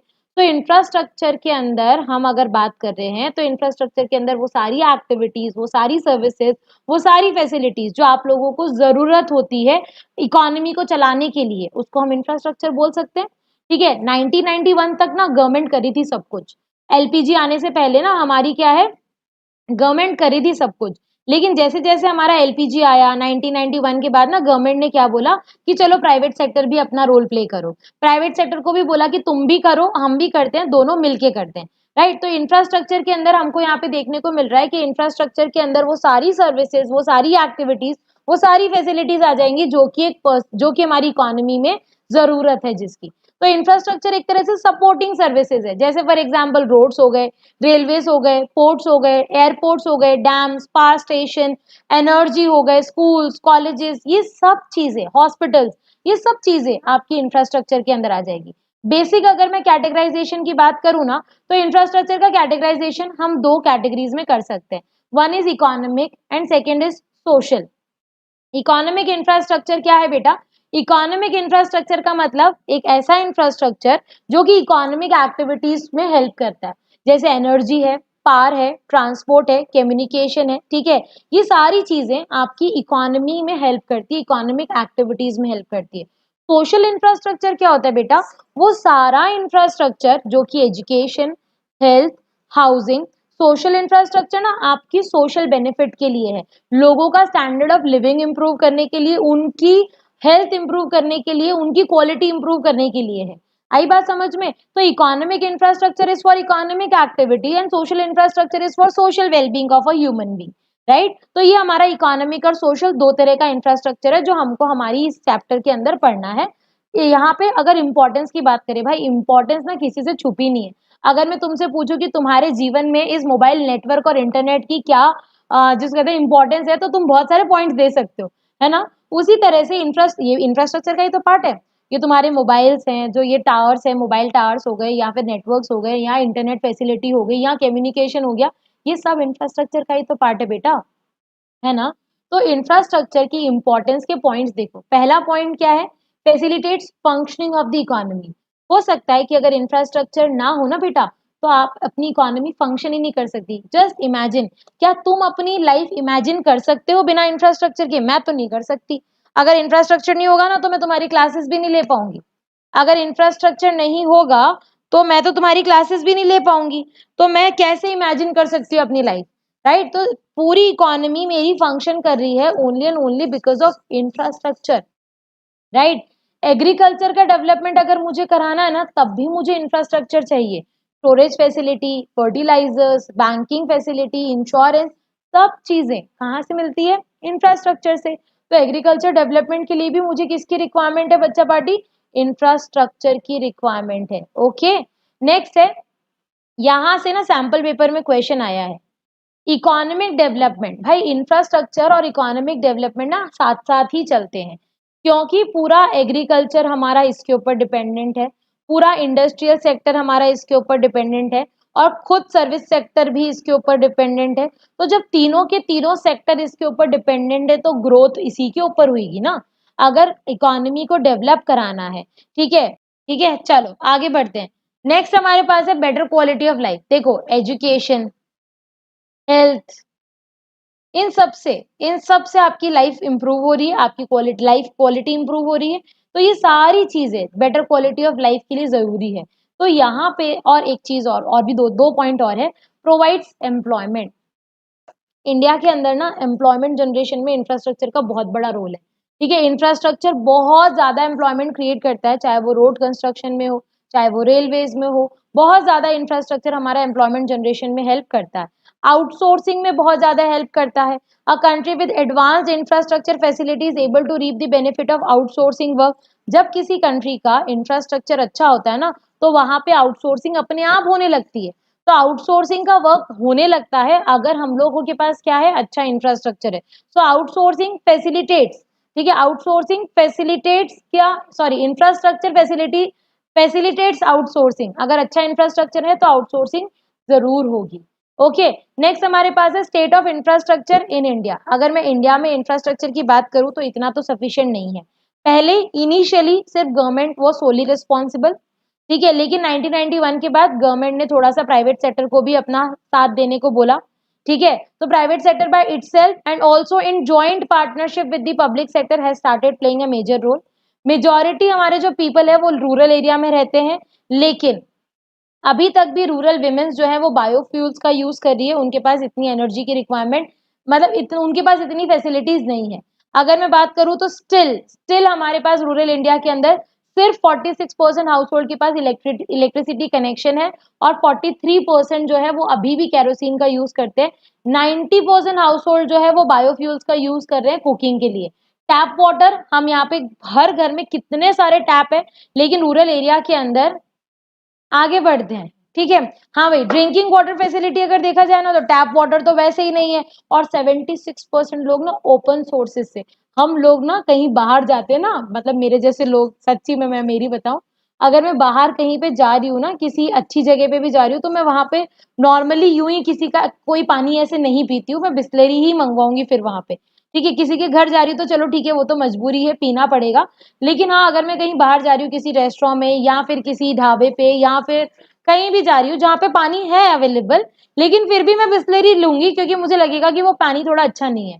और रूरल एरिया में देखो, रूरल एरिया के अंदर देखो बेटा, रूरल एरिया के अंदर तो भाई 76% पॉपुलेशन ना ओपन सोर्सेज से पानी पी रही है, मतलब wells, tanks, ponds, lakes, rivers, canal, इनसे पानी पी रहे हैं। मतलब हद हो गई यार, हम ही ज्यादा प्रोटेक्टिव हो रहे हैं, मतलब हम ही ज्यादा प्रोटेक्टिव हो रहे हैं यहाँ पे। ओके, फिर उसके बाद access to improve sanitisation in rural area was only 20%। ये हमारी इंडिया की कंडीशन है बेटा, ठीक है, ये हमारी इंडिया की क्या है, कंडीशन है। ये जो कंडीशन है ना, ये इस टेबल के बेसिस पर आपको बताई गई है। यहाँ पे ये टेबल आपको दे रखी है, इस टेबल में इंडिया की हालत देख लो एक बार, ठीक है। इस टेबल में इंडिया की हालत देख लो। इन्वेस्टमेंट इन जीडीपी 34%, जो कि चाइना के कंपैरिजन में, चाइना तो डेवलप्ड है फिर भी 46% कर रहा है, हम डेवलपिंग है फिर भी 34% ही कर रहे हैं, वाह। देखो आगे देखो, इम्प्रूव्ड वाटर सोर्सेज 94%, इधर देखो 96, 100, 98, हम बहुत पीछे अभी भी। इम्प्रूव्ड सैनिटाइजेशन ओनली 40%, मिनिमम है, लोवेस्ट है, ये इंडिया का लोवेस्ट है बाकी कंट्री के कंपैरिजन में। मोबाइल सब्सक्राइबर और पावर जनरेशन तो साइड की बात है, उसको तो साइड में रख दो, ठीक है। तो अब आते हैं हम लोग हमारे नेक्स्ट टॉपिक पे, ये पार तुम्हारा यहाँ से हटा देती हूँ मैं, हेल्थ पे आ जाते हैं, ठीक है। पार चैप्टर, पार जो टॉपिक है वो नहीं है आप लोगों के कोर्स में। ऑल्दो मैंने जब पहले पढ़ाया था तो मैंने बोला था कि है, लेकिन मैंने जब बाद में डिटेलिंग में देख रही हूँ तो मुझे पार कहीं पर भी नहीं दिख रहा है, तो इसीलिए हम पार को नहीं पढ़ेंगे, हम डायरेक्टली हेल्थ फैसिलिटीज पे आएंगे, ठीक है बेटा। हेल्थ एक पर्सन के लिए बहुत ज्यादा इंपॉर्टेंट है। अभी कोविड जब आया था ना, तो उस कोविड में हमने इस चीज को बहुत अच्छी तरह से रियलाइज कर लिया, हेल्थ है तो सब कुछ है। वेल्थ देके भी हम हेल्थ नहीं खरीद पा रहे थे, तुमने नोटिस किया होगा, ठीक है। तो हेल्थ ही वेल्थ है। कोविड ने हमको ये सिखा दिया है बेटा, कि पैसा फेंकने पर भी, कोविड के टाइम पे ये प्रूफ है, मेरे खुद के घर में प्रूफ है, पैसा फेंकने पर भी बेटा फैसिलिटी नहीं मिल रही थी हम लोगों को, ठीक है। तो health is that infrastructure which is very much required, ठीक है, बहुत जरूरी है हमारी कंट्री के अंदर। तुम्हारे भी मतलब अभी जब कोविड टाइम आया था, जब सेकेंड वेव थी, तो बहुत ज्यादा हैवॉक क्रिएट किया उस सेकेंड वेव ने, बहुत ज्यादा, जिसको कहते हैं ना, बहुत ज्यादा जाने ली हैं उसने, उस सेकेंड वेव ने। तो वो सेकेंड वेव जो है ना, वो बहुत ही ज्यादा प्रॉब्लमेटिक थी, जिसमें मैक्सिमम लोगों की डेथ हुई थी। तो उस केस में आप लोगों ने ऑब्जर्व किया होगा कि हेल्थ ही सब कुछ है यार। हेल्थ है तो ठीक है, हम आगे बढ़ रहे हैं, हम सब चीजें कर रहे हैं, अगर हेल्थ नहीं होगा तो शायद हम आगे भी नहीं बढ़ पाएंगे। तो इंडिया के अंदर हमारा हेल्थ इंफ्रास्ट्रक्चर, तब हमको लगा कि हमारा हेल्थ इंफ्रास्ट्रक्चर इतना अच्छा नहीं है। हेल्थ का मतलब ना सिर्फ एब्सेंस ऑफ डिजीज नहीं होता है, आपकी मेंटल हेल्थ भी इक्वली इंपॉर्टेंट होती है। सिर्फ फिजिकली फिट होना is not a sign of healthy person, mentally fit होना, अभी मैं ना बहुत सारे ऐसे ऐसे एग्जाम्पल्स आप लोगों के सामने लेके आ सकती हूँ, जो सुसाइड केसेस हमारे को अभी मतलब फिल्म इंडस्ट्री में देखने को मिले थे, ठीक है, मैं नाम नहीं लूंगी किसी का भी, लेकिन हाँ, जितने भी सुसाइड केसेस रिसेंटली हमने देखे हैं फिल्म इंडस्ट्री के अंदर, वो सारे के सारे पर्सन फिजिकली फिट थे, सब डिजीज फ्री थे, उनको कोई डिजीज एज सच नहीं थी, वो फिजिकली भी फिट थे, ठीक है। लेकिन फिर भी हमने उन्होंने सुसाइड किया। मतलब यहाँ पे जो चीज देखने को मिल रही है ना, वो ये है कि हेल्थ का मतलब ना सिर्फ और सिर्फ फिजिकल फिटनेस नहीं है, हेल्थ का मीन्स मेंटल फिटनेस भी है। It is a holistic process जिसमें ओवरऑल ग्रोथ की बात की जाती है। सिर्फ और सिर्फ आपकी फिजिकल फिटनेस को देखना is not a health perspective, आपकी मेंटल फिटनेस को देखना भी हेल्थ पर्सपेक्टिव है। अगर मैं आपको बोलूं कि आप हेल्थ पैरामीटर्स, एक कंट्री के हेल्थ पैरामीटर्स को अगर आपको मेजर करना है, तो हाउ यू कैन मेजर, आपके पास मोर्टालिटी रेट है, आपके पास लाइफ एक्सपेक्टेंसी है, न्यूट्रिशनल लेवल है, ठीक है। उसके अलावा बहुत सारी और भी चीजें हैं जिसके बेसिस पर आप मेजर कर सकते हो कि एक कंट्री के अंदर हेल्थ इंफ्रास्ट्रक्चर कैसा है। अगर लाइफ एक्सपेक्टेंसी अच्छी है तो मतलब कंट्री की हेल्थ फैसिलिटीज अच्छी है, डेथ रेट कम है, बर्थ रेट भी ठीक है, नॉर्मल है, तो मतलब हेल्थ फैसिलिटीज अच्छी है, right. But infant mortality rate कम है तो मतलब हेल्थ फैसिलिटीज अच्छी है। तो ये कुछ चीजें हैं जिसके थ्रू हम मेजर कर सकते हैं कि हमारी कंट्री में हेल्थ इंफ्रास्ट्रक्चर कैसा चल रहा है। जितने भी हॉस्पिटल्स है, बेड्स हैं, नर्सेस हैं, डॉक्टर्स हैं, जो भी लोग हैं जो हेल्थ डिपार्टमेंट से रिलेटेड है, वो सब आपके हेल्थ इंफ्रास्ट्रक्चर में काउंट हो जाएंगे। सारे beds, equipment, hospitals, paramedical staff, nurses, doctor, pharmacies, सब चीजें, फार्मास्यूटिकल इंडस्ट्रीज भी आपके हेल्थ इंफ्रास्ट्रक्चर के अंदर काउंट होती है। आई बात समझ में? तो ये हम लोगों ने यहाँ पे देखा कि हेल्थ इंफ्रास्ट्रक्चर में क्या क्या चीजें आती है। अगर मैं अब इंडिया की बात करने पे आऊँ, ठीक है, अब मैं जैसे मैंने इंफ्रास्ट्रक्चर बताया, फिर मैंने इंडिया के इंफ्रास्ट्रक्चर की बात करी, उसी तरह से मैंने आपको हेल्थ इंफ्रास्ट्रक्चर का मीनिंग बताया ना। अब मैं आपकी इंडिया के हेल्थ इंफ्रास्ट्रक्चर की बात करती हूँ। मेजरली इंडिया के अंदर जो हेल्थ डिपार्टमेंट संभालने की ड्यूटी है वो सेंट्रल गवर्नमेंट की है, ठीक है। सेंट्रल गवर्नमेंट मतलब यूनियन लेवल पे हैंडल करती है। फिर उसके बाद हेल्थ एंड फैमिली वेलफेयर करके एक डिपार्टमेंट है उनका, वो हैंडल करता है। उसके बाद वो प्लान्स एंड पॉलिसीज बनाती है और स्टेट लेवल पे ट्रांसफर करती है और स्टेट भी उनको इम्प्लीमेंट करता है। Although it is a constitutional obligation, government का है ये कॉन्स्टिट्यूशनल ऑब्लिगेशन कि हर स्टेट में, हर सिटी में गवर्नमेंट हॉस्पिटल्स होने चाहिए। लेकिन to be very very very very honest, government इतना अच्छा तरीके से प्रोवाइड नहीं कर पा रही। प्राइवेट सेक्टर जितना अच्छा रोल प्ले कर रहा है ना हेल्थ इंफ्रास्ट्रक्चर में, शायद गवर्नमेंट सेक्टर कभी कर ही ना पाए। Although private sector is charging 10 times as compare to the government hospitals. तुम खुद नोटिस कर लेना, तुम्हारी कंट्री के अंदर, तुम्हारी सिटी के अंदर, तुम्हारे स्टेट के अंदर, जो चीज गवर्नमेंट हॉस्पिटल में 10 रुपीज की मिल रही है ना, वो प्राइवेट हॉस्पिटल में 10,000 की मिल रही है। 10,000 की भी मिल रही है, 1,000 की भी हो सकती है, 10,000 की भी हो सकती है। कोई उनको रोक नहीं सकता क्योंकि वो प्राइवेट सेक्टर है। वो प्राइवेट सेक्टर है, एज सिंपल एज दैट। जितना प्राइवेट सेक्टर बढ़ेगा उतना वो अपनी इंपॉर्टेंस शो करेगा। तो यहाँ पे रिक्वायरमेंट किस चीज की है पता है? यहाँ पे रिक्वायरमेंट है कि पब्लिक सेक्टर ग्रो करे। हमारे पास रूरल एरिया में मैक्सिमम पॉपुलेशन है लेकिन मिनिमम हेल्थ फैसिलिटीज है। रूरल एरिया वाले लोगों के पास हेल्थ फैसिलिटीज है ही नहीं। जो primary health care centres government को चलाने चाहिए, वो प्राइमरी हेल्थ केयर सेंटर में फैसिलिटी के नाम पे कुछ भी नहीं है।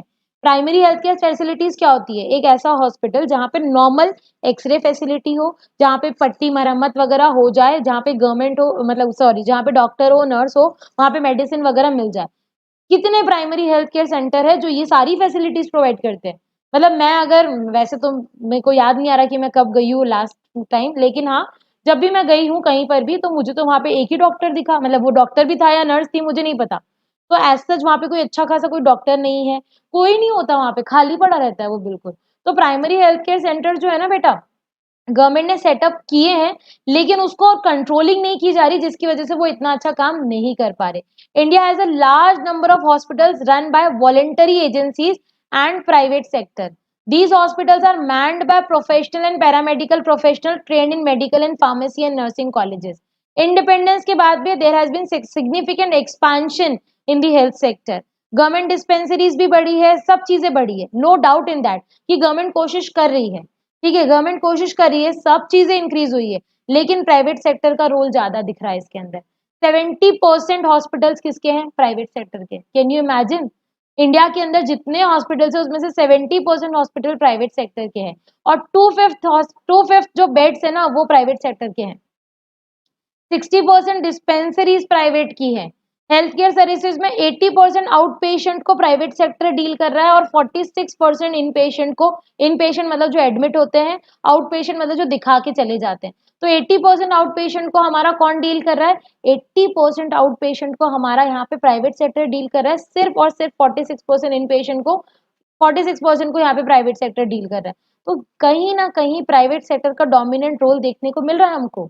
एजुकेशन में मान लो, एजुकेशन सेक्टर में भी अगर देखें तो प्राइवेट एजुकेशनल इंस्टीट्यूशन ज्यादा अच्छे काम कर रहे हैं as compare to government educational institution, right. तो यहाँ पे हम बोल सकते हैं कि हमारा जो प्राइवेट सेक्टर का रोल है ना, that is increasing day by day. Increasing मतलब धीरे धीरे करके ना बहुत इंक्रीज हो गया है और प्राइवेट सेक्टर ना डोमिनेंट रोल प्ले कर रहा है हमारे किसके अंदर बेटा? प्राइवेट सेक्टर हमारा एक डोमिनेंट रोल प्ले कर रहा है इंफ्रास्ट्रक्चर के अंदर, हेल्थ इंफ्रास्ट्रक्चर के अंदर, ठीक है। और गवर्नमेंट को ये जरूरत है, क्या जरूरत है गवर्नमेंट को? गवर्नमेंट को जरूरत है आगे आने की। ठीक है, इतनी सारी मेडिकल एंटरप्राइजेस है, इतने सारे लोग हैं, डॉक्टर्स हैं, लेकिन वो इंडिया के अंदर सब प्राइवेट में है और मेजरली ना रूरल एरिया के पास कुछ भी नहीं है। अब इंडियन सिस्टम ऑफ मेडिसिन की बात करते हैं, दिस इज वेरी इंपॉर्टेंट। ये हमारा वर्ल्ड फेमस है, अब ना लोग इस पे शिफ्ट होने लगे हैं। आफ्टर कोविड लोगों को लगने लगा कि अब हमको इस पे शिफ्ट हो जाना चाहिए। तो इसके अंदर हमारे पास एक सिस्टम है, आयुष नाम है, Indian system of medicine, ISM। इसमें बेसिकली 6 चीजें आती है। एक है आयुर्वेदा, योगा, यूनानी, सिद्धा, नेचुरोपैथी एंड होम्योपैथी। बेसिकली 6 चीजें हैं। ये बहुत ज्यादा फेमस होता जा रहा है और ये ना इंडिया की वर्ल्ड रेप्यूटेशन भी बढ़ा रहा है। मतलब लोग बाहर से ये काम कराने के लिए इंडिया आते हैं, क्योंकि ये सारी चीजें ना हमारे इंडिया की है, दादी नानी के नुस्खे टाइप्स ना, ये सब इंडिया की है, ये और कहीं नहीं मिलेगी तुमको। ये जो आयुर्वेदा, योगा, यूनानी है ना, ये आपको इंडिया में ही मिल सकता है, ये आपको और कहीं नहीं मिलेगा। तो at present there are 3,943 AYUSH hospitals हैं और डिस्पेंसरीज भी हैं। ठीक है, लेकिन इनके सेटअप, इनके फ्रेमवर्क में ना कोई ज्यादा ध्यान ही नहीं दे रहा, कोई इनको आगे ग्रो करने में हेल्प ही नहीं कर रहा। ठीक है, कोई इनके ऊपर ध्यान ही नहीं दे रहा। ऑल्दो ये जो सिस्टम है ना, इसमें मिनिमम साइड इफेक्ट में मैक्सिमम सक्सेस रेट है। तुम अगर नॉर्मल हॉस्पिटल्स में अपना इलाज कराओगे ना, तो वहां पे साइड इफेक्ट होते हैं बहुत सारे मेडिसिन के, राइट। लेकिन यहाँ पे ह्यूज पोटेंशियल है, you can solve your problems और health care problems in an effective, safe and inexpensive manner. इतना पैसा भी नहीं लगेगा, ठीक है, इफेक्टिव भी होगा और सेफ भी होगा। ठीक है, अगर मुझे इंडिकेटर्स की मैं बात करूँ कि इंडिया के अंदर क्या क्या इंडिकेटर्स है, तो बेटा एक होता है GBD, global burden of disease. ठीक है, पूरे वर्ल्ड में जितने भी लोग बीमार हैं, उसमें से इंडिया में कितने हैं, that is global burden of disease. India के अंदर 20%, ये वाला जो है ना, ये हमारे पास है, राइट। यहाँ पे मैं तुमको अभी बताती हूँ, in India more than half of GBD is accounted, मतलब इंडिया के अंदर मैक्सिमम GBD है और उस GDP में, ठीक है, उस GBD के अंदर कम्युनिकेबल डिजीज मैक्सिमम है। 5 लाख चिल्ड्रन जो है ना, वो वाटर बॉर्न डिजीज की वजह से मर जाते हैं। AIDS is also one of the problem. Water supply, vaccine, ये सब भी बहुत ज्यादा प्रॉब्लम क्रिएट कर रहा है। Less than 20% of the population utilize public health facility. 38% of primary healthcare centers have the required number of doctors and only 30% have sufficient stock of medicine। ये वही चीज है जो मैं बता रही थी आपको, कि इंडिया के अंदर सिर्फ और सिर्फ 38% ऐसे प्राइमरी हेल्थ केयर सेंटर्स है जहां पे डॉक्टर्स अवेलेबल है, और सिर्फ 30% ऐसे हैं जहां पे मेडिसिन अवेलेबल है। बाकी सारे सिर्फ प्राइमरी हेल्थ केयर के नाम पे एक बिल्डिंग खड़ी करके बैठे हैं और कुछ भी नहीं है उसके अंदर, सिर्फ और सिर्फ बिल्डिंग है बस, और कुछ नहीं। राइट बच्चा पार्टी। अब ना ये आपको कुछ इंडिकेटर्स दे रखे हैं, ठीक है, ये आपको एक टेबल यहाँ पे बना के दे दी गई है। इस टेबल को बहुत अच्छी तरह से ऑब्जर्व और एनालिसिस हमको इसका करना है। ठीक है, टेबल क्या है मैं आपको थोड़ा सा बता देती हूँ, what are the indicators, what are the things, let me tell you. सबसे पहले इन्फेंट मोर्टेलिटी रेट, इंडिया की 34 है, चाइना की 8 है, यूएसए की 5.7 है, श्रीलंका की 7.5 है। 34 इंडिया की मैक्सिमम है, तुम नोटिस कर लो। दिस शोज कि हमारे पास हेल्थ फैसिलिटीज अच्छी नहीं है। अंडर 5 मोर्टालिटी में भी इंडिया सबसे आगे है, और ऐसा नहीं थोड़ा आगे हो, बहुत आगे है, बहुत ज्यादा। थोड़ा बहुत आगे हो ना, वो नहीं, बहुत ज्यादा ही आगे हम लोग। ठीक है, नेक्स्ट हमारे पास क्या है, बर्थ बाय स्किल्ड अटेंडेंस, कितने लोगों का बर्थ जो है, कितने बच्चों का बर्थ जो है वो स्किल्ड अटेंडेंट के थ्रू होता है। यहाँ पे देखो 100% सबके सब ऐसे ही पैदा होंगे। ठीक है, यहाँ पे 99% इंडिया में घर में ही कर रहे हैं, यहाँ पे तो हम रूरल एरिया के अंदर तो हॉस्पिटल भी नहीं ले जाते, घर में ही बच्चे पैदा हो रहे हैं। ठीक है, तो ये हमारा यहाँ पे सिंपली अटेंडेंट, मतलब स्किल्ड अटेंडेंट के थ्रू बर्थ ना सिर्फ 85.7% है, राइट। इन्फेंट इम्यूनाइज्ड देखो 88.9, तुम सब सारे केसेस में देख लो भाई, सारे ही केसेस में इंडिया की हालत बहुत बुरी है।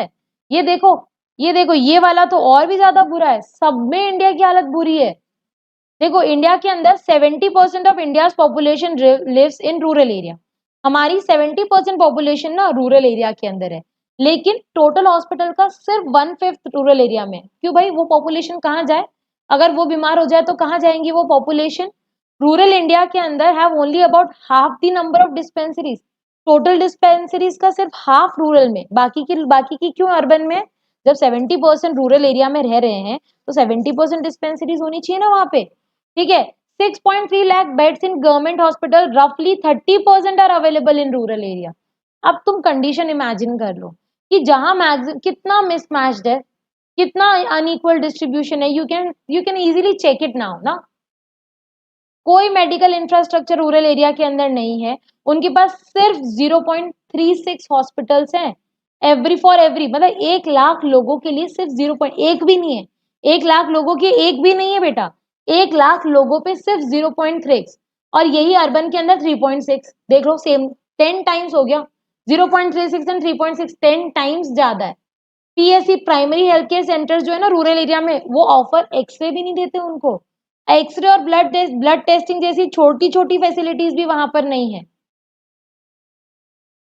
समझ रहे हो बेटा? बिहार, मध्य प्रदेश, राजस्थान, उत्तर प्रदेश ना, ये तो कुछ ज्यादा ही पीछे है। कुछ स्टेट्स में गवर्नमेंट इतना खर्चा कर रही है कि पूछो मत, और कुछ में करने की इच्छा ही नहीं है उन लोगों की। तो बिहार, मध्य प्रदेश, राजस्थान, उत्तर प्रदेश, इनमें बहुत कम है और बाकियों में बहुत ज्यादा है। तो ये चीजें आप लोगों को यहाँ पे देखने को मिलेगी कि हमारी कंट्री के अंदर बहुत ज्यादा ही प्रॉब्लम है। ठीक है, 20% पुअरेस्ट जो है ना वर्ल्ड के, both in urban and rural area, spend 12% of their income on health care, while rich spend only 2%। बेचारा एक गरीब आदमी अपनी इनकम का 12% किस पे लगा देता है? हेल्थ केयर पे, और वही अमीर आदमी अपनी इनकम का सिर्फ 2% लगाता है। तो कंडीशन देख लो। और वही अगर गवर्नमेंट सामने आए और गवर्नमेंट अच्छी फैसिलिटीज, ठीक है, अच्छी फैसिलिटीज कम रेट में देने लग जाए, अफोर्डेबल ट्रीटमेंट देने लग जाए, तो शायद थोड़ी कंडीशन इंप्रूव हो जाए। ठीक है, कितना मतलब तुम ये सोचो कि कभी कोई बड़ी बीमारी हो जाए तो बेचारे का तो सब कुछ ही लुट जाएगा। Many have to sell their land और even place their children to afford treatment. Since government run hospital do not provide sufficient facility, the poor are driven by private hospitals which make them indebted forever as they opt to die। ठीक है, next हमारे पास है, ठीक है, next हमारे पास क्या है? Women health. ओके, अब विमेन हेल्थ की अगर मैं बात करूं, विमेन हेल्थ का मतलब क्या होता है समझना। विमेन हेल्थ का मतलब होता है कि फॉर एग्जांपल अपने इंडिया के अंदर womens are more prone to disease and other disease as compare to males. ठीक है, हाफ पॉपुलेशन फीमेल्स की, ये तो तुम भी मानते हो, लेकिन due to child birth, due to many other things ना, इंडिया में फीमेल हेल्थ बहुत ज्यादा इंपॉर्टेंस रखती है। ठीक है, इसमें कोई कोई शर्माने वाली बात नहीं है कि इंडिया के अंदर जो चाइल्ड सेक्स रेशो है, मतलब मेल इज टू फीमेल वाला रेशो है, 927 फीमेल्स है एज कंपेयर टू 1000 मेल। मतलब we are more female centred, sorry male centred as compare to female. ठीक है, 3 lakh girls as below 15 are not only married but already born child, one child at least once. ठीक है, इसका मतलब है India के अंदर 3 लाख ऐसी लड़कियां हैं जो जिनकी शादी 15 ईयर्स से कम में हो जाती है, और वो बेचारे से ना फोर्सफुली एक ना एक चाइल्ड को बर्थ दिलवाया जाता है। That is a very pathetic thing. ठीक है, giving birth to a child lead to many many many disease. ठीक है, वो एनीमिया हो सकता है, उनमें न्यूट्रिशनल एनीमिया हो सकता है, आयरन डेफिशिएंसीज हो सकती है, बहुत सारी इसके अंदर। देखो फीमेल का जो मेटर्नल मोर्टालिटी रेट है ना, मेटर्नल पीरियड जो होता है, मेच्योरिटी पीरियड जो होता है, उस फर्टिलिटी पीरियड के अंदर जब वो बर्थ देती हैं तो उनमें बहुत सारे डिजीज होने के चांसेस होते हैं। ठीक है, 50% of married women in the age group of 15 to 49 years have anaemia and nutritional, मतलब तुम देख लो 50% women's को डिजीजेस हैं, and that is linked with the pregnancy, that is not at all anything else, that is linked with the pregnancy। that is why we say कि women health is more important। Males का ठीक है, फिर भी हम लोग एक बार के लिए ट्रीटमेंट करके सुधार सकते हैं, लेकिन this female health that needs a very very very kind attention of the government, because ये हम लोगों को सुधारना बहुत ज्यादा जरूरी है। Abortions are also a major cause of maternal morbidity and mortality in India। Basic health care जो है वो सबको मिलेगी तो अच्छा रहेगा। गवर्नमेंट अगर सामने आएगी, सबको चीजें देंगी तो बहुत अच्छा रहेगा। अवेयरनेस क्रिएट करने की जरूरत है related with health and hygiene, तो हमारी कंट्री में बहुत सारी सिचुएशन सुधर सकती है। Health is a basic right of everyone, this government need to understand. ठीक है, ये हमारी गवर्नमेंट को समझना पड़ेगा कि health is a basic right. उनको government hospital accessible as well as affordable कराने। एसेसिबल मतलब मेरे आसपास होना चाहिए, अफोर्डेबल मतलब बजट फ्रेंडली होना चाहिए। ये दोनों चीजें अगर गवर्नमेंट करके दे देती है ना बेटा, इन दैट केस मैं कह सकती हूँ कि हाँ मेरी कंट्री में कुछ सुधार आया है। क्लियर? आ गया बात समझ में सब लोगों को? ठीक है, ये हमारा यहाँ पे ना कंप्लीट हो चुका है यहाँ पे हेल्थ वाला चैप्टर। अब जो हम चैप्टर पढ़ने वाले हैं उसका नाम है एनवायरमेंट एंड सस्टेनेबल डेवलपमेंट। ये वो चैप्टर है जो हम बचपन से पढ़ते आए हैं, ठीक है, बचपन से हमको ये चैप्टर सिखाया गया है। तो आज ना जितना भी बुक के अंदर कंटेंट है वो सब मैं आपके लिए लेके आई हूँ कि जो जो चीजें हमको पढ़नी है वो हम यहाँ पे लेके आ चुके हैं इस चैप्टर के अंदर। एनवायरमेंट जैसे कि तुमको नाम से पता पड़ रहा है बहुत ईजी सा चैप्टर है, और एनवायरमेंट के साथ में हमारे पास है सस्टेनेबल डेवलपमेंट जो कि आज के जमाने की नीड है। ठीक है, आज के जमाने की नीड है कि हम क्या करें, हम सस्टेनेबल डेवलपमेंट करें। तो sustainable development is need of the hour, मतलब अभी अगर हम बात करें तो हमारा देश ऐसी स्थिति में है जहां पे ना रिसोर्सेज बहुत ज्यादा डिप्लीट होते ही जा रहे। तो अभी नीड ऑफ द आवर है कि हम हमारे एनवायरमेंट को क्या करें, प्रोटेक्ट करें। और उस प्रोटेक्शन के लिए, ठीक है, उस प्रोटेक्शन के लिए हम लोगों को सस्टेनेबल डेवलपमेंट करना ही पड़ेगा। ओके बच्चा पार्टी, तो सबसे पहले एनवायरमेंट क्या होता है? ठीक है, एनवायरमेंट का मतलब होता है पूरा टोटल प्लैनेटरी इनहेरिटेंस, हमारे आसपास की सराउंडिंग, हमारे आसपास के जितने भी बायोटिक एंड एबायोटिक फैक्टर्स होते हैं उनको हम लोग क्या बोलते हैं, एनवायरमेंट बोलते हैं। ठीक है, बायोटिक एलिमेंट्स का मतलब वो एलिमेंट जिनके अंदर कुछ जान है, ठीक है, जो लिविंग है, और नॉन लिविंग को हम एबायोटिक बोलते हैं। बायोटिक का एग्जाम्पल हो गए हमारे बर्ड्स, एनिमल्स, प्लांट्स, फॉरेस्ट, ये सारी चीजें हमारी बायोटिक के अंदर आ जाएगी। ठीक है, एबायोटिक का मतलब एयर, वाटर, लैंड, ये सारी चीजें जिसमें जान नहीं है लेकिन वो फिर भी एग्जिस्ट करती है और जरूरी है, उनको हम एबायोटिक। यस, तो अगर मैं फंक्शंस ऑफ एनवायरनमेंट की बात करूं ना बेटा, तो यहाँ पे हमारे पास 4 फंक्शंस दे रखे हैं एनवायरनमेंट के। What are those 4 functions? सबसे पहला, तुमको जो भी रिसोर्सेज चाहिए, चाहे वो रिन्यूएबल हो चाहे वो नॉन रिन्यूएबल हो, वो सारे के सारे रिसोर्सेज तुमको कहाँ से मिलते हैं बेटा? आपको सारे के सारे रिसोर्सेज एनवायरनमेंट से मिलते हैं। अगर हम बात करें वेस्ट की, तो सारा जो भी, हम तो यहाँ पे ना चॉकलेट खाएंगे तो उसका रैपर भी जमीन पे ऐसे ही फेंकते हैं, ठीक है, सारा कचरा हम यूं ही फेंक रहे हैं एनवायरनमेंट के अंदर। तो सारा वेस्ट एसिमुलेट करने का काम किसका है बेटा? एनवायरनमेंट का है। ठीक है, ये जो सीनरी है, हसी वादियां है ना, ये जिसके अंदर तुम घूमने जा रहे हो, फोटोज खिंचवा रहे हो आराम से, मतलब पहाड़ों के नीचे और ऐसे, ये सारी एस्थेटिक सर्विसेज कौन दे रहा है? ये सारी की सारी एस्थेटिक सर्विसेज तुमको एनवायरनमेंट दे रहा है, राइट। और सबसे इंपॉर्टेंट थिंग, तुम जिंदा हो किसकी वजह से? एनवायरनमेंट की वजह से। एनवायरनमेंट लाइफ सपोर्ट करता है, जो भी लाइफ सपोर्ट करने का काम है वो एनवायरनमेंट की वजह से हो रहा है। अगर एनवायरनमेंट में ऑक्सीजन ना हो तो तुम्हारी लाइफ भी खतरे में आ जाएगी, है ना बेटा। तो सस्टेनेंस ऑफ लाइफ का भी सबसे इंपॉर्टेंट फंक्शन हमारा किसका होता है? एनवायरनमेंट का होता है, राइट। अब एक पॉइंट यहाँ पे दे रखा है जो कि बहुत इंपॉर्टेंट है, राइट। ये जो पॉइंट के बारे में हम अब डिस्कस करने वाले ना, this point is very important. इसका नाम है carrying capacity and environmental crisis.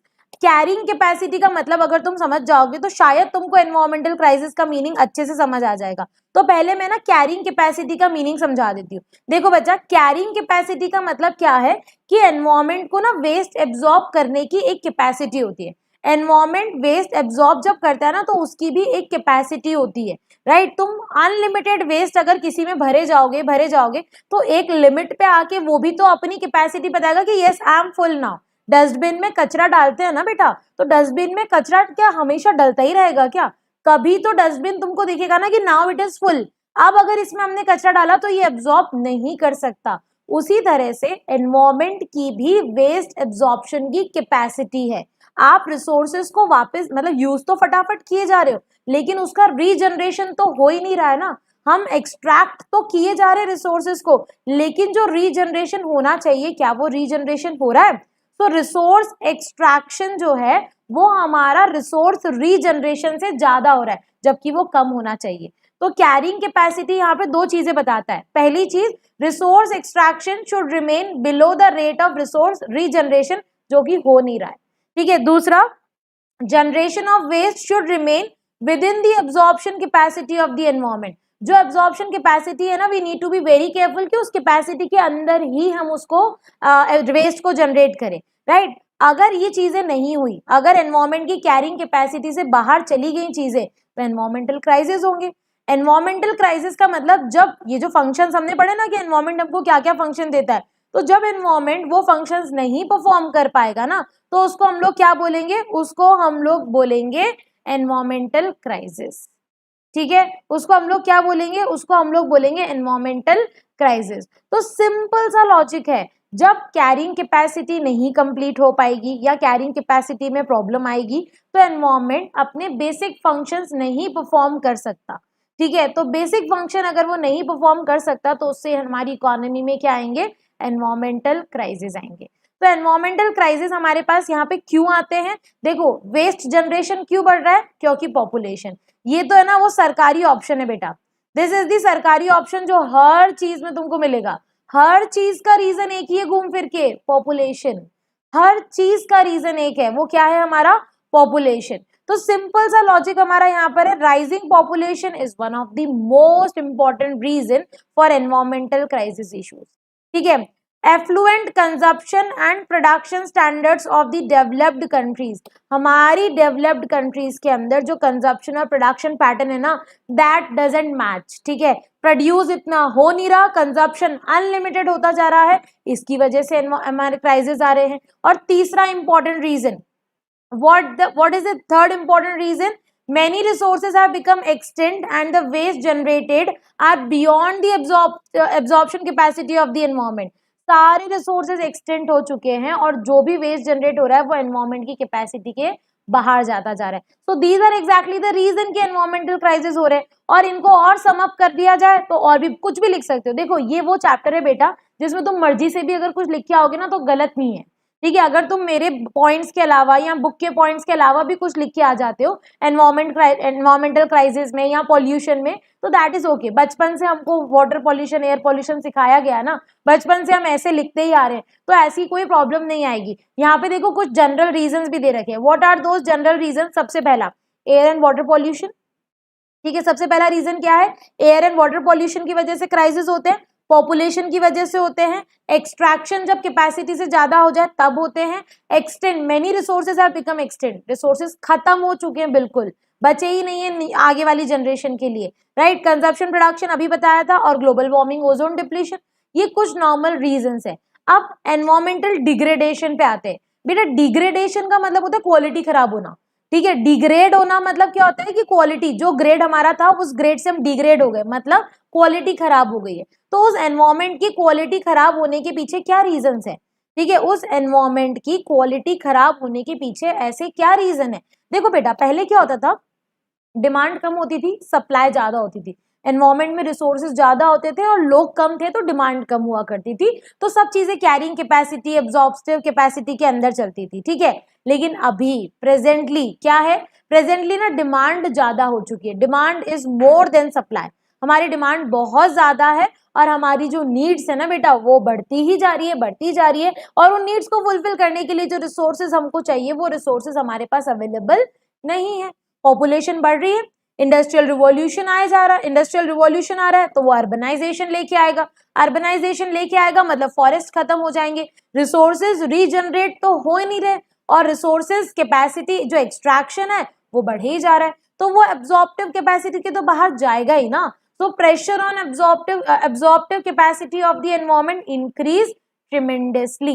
Increased demand for environmental resources and services, but their supply is limited due to overuse and misuse. Environmental issues of waste generation and pollution have become critical today. बहुत ज्यादा problem create कर रहे हैं।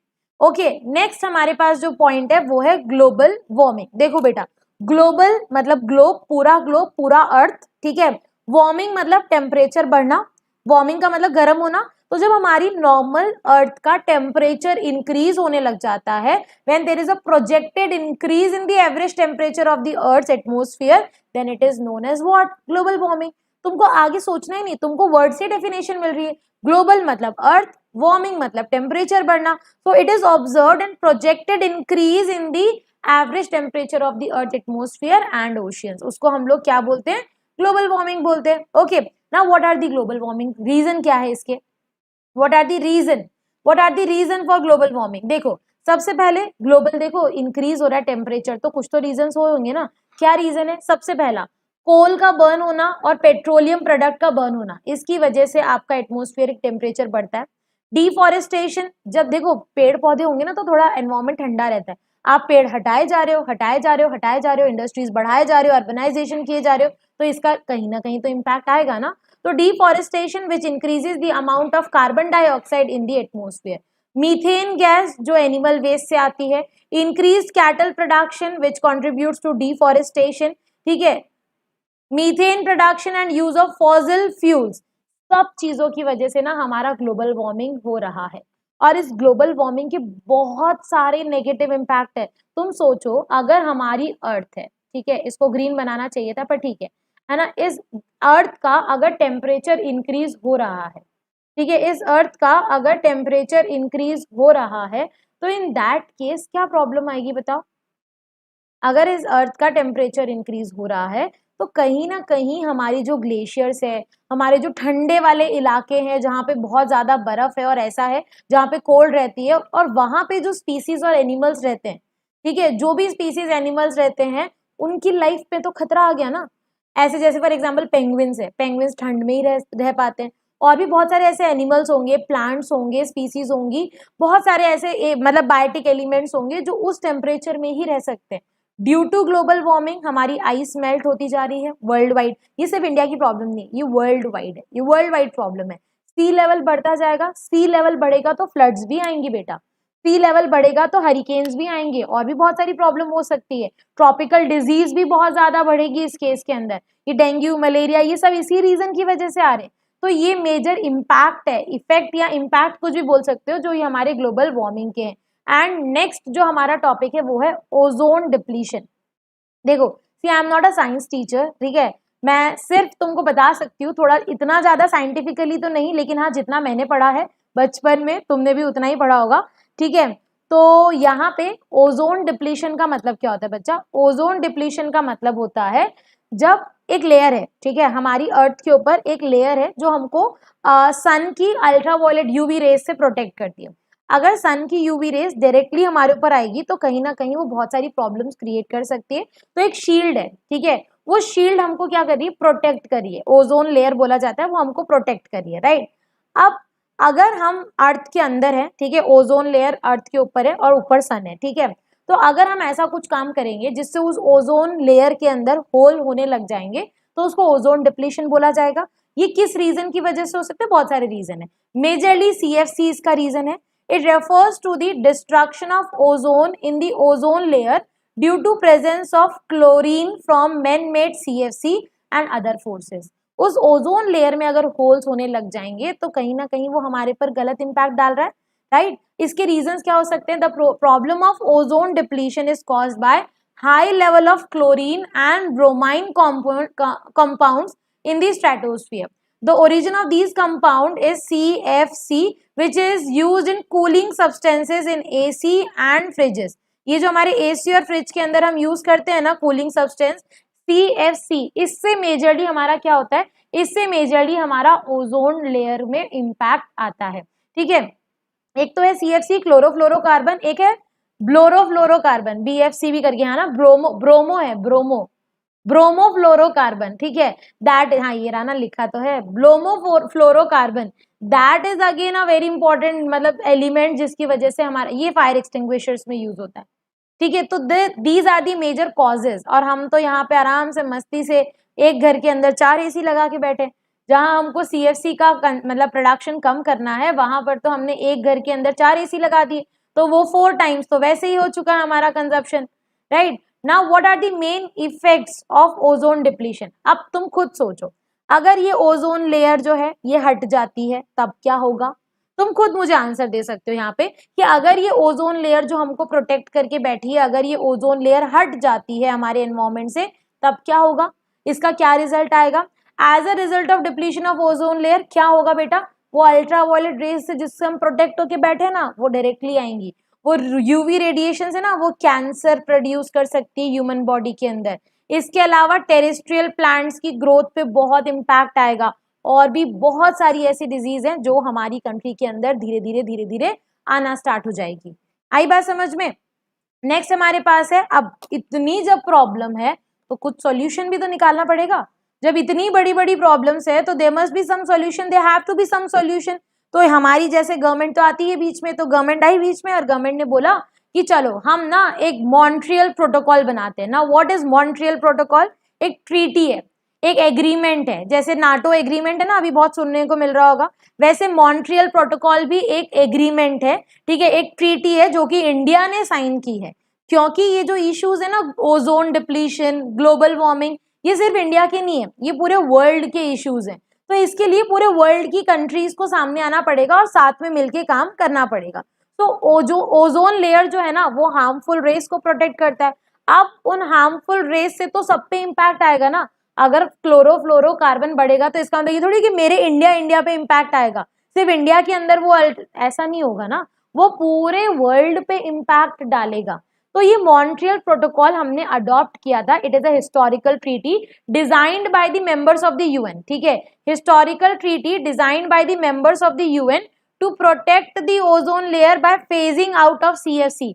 CFC की वजह से जो ये फेज आउट हो रही है ना, इसको प्रोटेक्ट करने के लिए हम लोगों ने ट्रीटी साइन की थी। ऑल्दो हम ट्रीटी बहुत बड़ी बड़ी बातें कर लेते हैं, ठीक है, रिटर्न में जब हम आते हैं ना, तो रिटर्न में तो बहुत बड़ी बड़ी बातें हो जाती है, लेकिन जब उसका एप्लीकेशन होता है ना, तो एप्लीकेशन में हम जीरो हो जाते हैं, राइट। बातें करने के लिए बहुत सारी है कि ऐसा करना चाहिए, वैसा करना चाहिए, लेकिन जब प्रैक्टिकली उन चीजों को किया जाता है ना, तो उसमें India is at the bottom, right. इसमें क्या लिखा है देखो यहाँ पे, under the Montreal protocol all the signing members agree to freeze the consumption and production of CFC by the year 2013, ठीक है। उन्होंने बोला कि हम बिल्कुल सीएफसी का प्रोडक्शन बंद कर देंगे 2013 तक, और हुआ क्या, मैं ये मान रही हूँ कि 2013 के बाद ना डबल ट्रिपल छोड़ो 10 टाइम्स पहुंच गया होगा। मेरे देखते देखते मैं खुद ऑब्जर्व करी हूँ कि मेरे सराउंडिंग्स के अंदर जहां पहले 2 एसी हुआ करते थे, वहां अब 20 एसी तो पक्का है ही है, ठीक है। तो ये चीज तुम भी नोटिस कर रहे होगे। इन मतलब 2013 से लेके अगर मैं 2022 की बात कर रही हूँ, तो मेरे अकॉर्डिंग तो नहीं हुआ, ये कुछ भी नहीं हुआ, उल्टा 10 टाइम्स इंक्रीज हो गया प्रोडक्शन, राइट। तो इंडिया ने ना ये Montreal protocol along with its London amendment भी आया इसके अंदर, इसको साइन किया था, लेकिन रिजल्ट इज जीरो, ठीक है। अब अगर मैं इंडिया के एनवायरमेंट की बात करूं, तो भाई इंडिया के अंदर ना ऐसी ऐसी चीजें हैं जो वर्ल्ड में कहीं नहीं है। इंडिया का एग्रीकल्चर वर्ल्ड फेमस क्यों था, क्योंकि हमारे पास सॉइल कंडीशंस ऐसी थी, ऐसी क्वालिटी ऑफ सॉइल थी जो वो क्रॉप्स प्रोड्यूस कर सकती है शायद वर्ल्ड में कोई ना कर सके, राइट। तो rich quality of soil, hundreds of rivers, tributaries, lush green forests, plenty of mineral deposit beneath the land surface, vast stretch of the Indian Ocean, ranges of mountains, Deccan plateau की जो black soil है, ये सारी की सारी चीजें, ठीक। Okay okay okay, हाँ, तो हम बात कर रहे थे कि इंडिया के पास ना बहुत सारे रिसोर्सेज है, ये जो मैंने अभी नाम लिया, ब्लैक सॉइल वगैरह, ये जितनी भी चीजें ना, ये इंडिया के पास अवेलेबल है, ठीक है। तो बहुत सारे रिसोर्सेज हैं जिसपे हम लोग बहुत कुछ कर सकते हैं, लेकिन इंडिया के अंदर प्रॉब्लम्स भी उतनी ही ज्यादा है, राइट। देखो, इंडो गैंगेटिक प्लेन्स है जो कि हमारे Arabian Sea to Bay of Bengal तक है, are one of the most fertile, intensively cultivated and densely populated region in the world. India's forest through unevenly distributed, although कहीं कम कहीं ज्यादा, बहुत सारे ऐसे हैं, लेकिन एक ग्रीन कवर प्रोवाइड करते हैं ना बेटा, ठीक है। यहाँ पे हमको बहुत सारी चीजें मिल रही है। Large deposits of iron ore, coal, natural gas are found in the country. India alone accounts for nearly 20% of the world's total iron ore reserve. इसके अलावा क्रॉपर, क्रोमेट, डायमंड, गोल्ड, बहुत सारी चीजें हैं। रिच कंट्री है हमारी India in resources के मामले में, लेकिन इतनी सारी एनवायरमेंटल प्रॉब्लम्स हो रही है ना, तो उससे तो डिकॉटमी होगी ही होगी। एक ऐसी सिचुएशन जहाँ पे हम फंसते ही जा रहे हैं, पावर्टी इंक्रीज हो रही है जिसकी वजह से एनवायरमेंटल डिग्रेडेशन हो रहा है, पॉपुलेशन इंक्रीज हो रही है जिससे वाटर कंटामिनेशन और पॉल्यूशन हो रहा है, इंडस्ट्रीज बढ़ रही है, बहुत सारे चैलेंजेस है। देखो, ये चैलेंजेस ना अभी इंडिया फेस कर रहा है। तुम्हारे सामने कुछ चैलेंजेस के मैंने नाम लिखे, ये मेजर चैलेंजेस है जो इंडिया अभी फेस कर रहा है। पहला, लैंड डिग्रेडेशन, मतलब लैंड की क्वालिटी खराब हो रही है, ठीक है। जो ओवरऑल क्वालिटी ऑफ सॉइल है ना बेटा, वो खराब हो रही है जिसकी वजह से हम वेजिटेशन नहीं कर पा रहे हैं, राइट। डिफॉरेस्टेशन, हम अर्बनाइजेशन की वजह से, हम अर्बनाइजेशन के पीछे इतना भाग रहे हैं ना कि हम फॉरेस्ट को हटाते जा रहे हैं। इंडस्ट्रियलाइजेशन इतना ज्यादा होता जा रहा है कि फॉरेस्ट कट होते जा रहे हैं जिससे रिसोर्सेज प्रॉब्लम क्रिएट हो रही है। सॉइल इरोजन का मतलब क्या है, surface soil is washed away through excessive rain and flood, ठीक है। इसकी वजह से हमारा सॉइल इरोशन हो रहा है, बहुत बड़ी प्रॉब्लम है।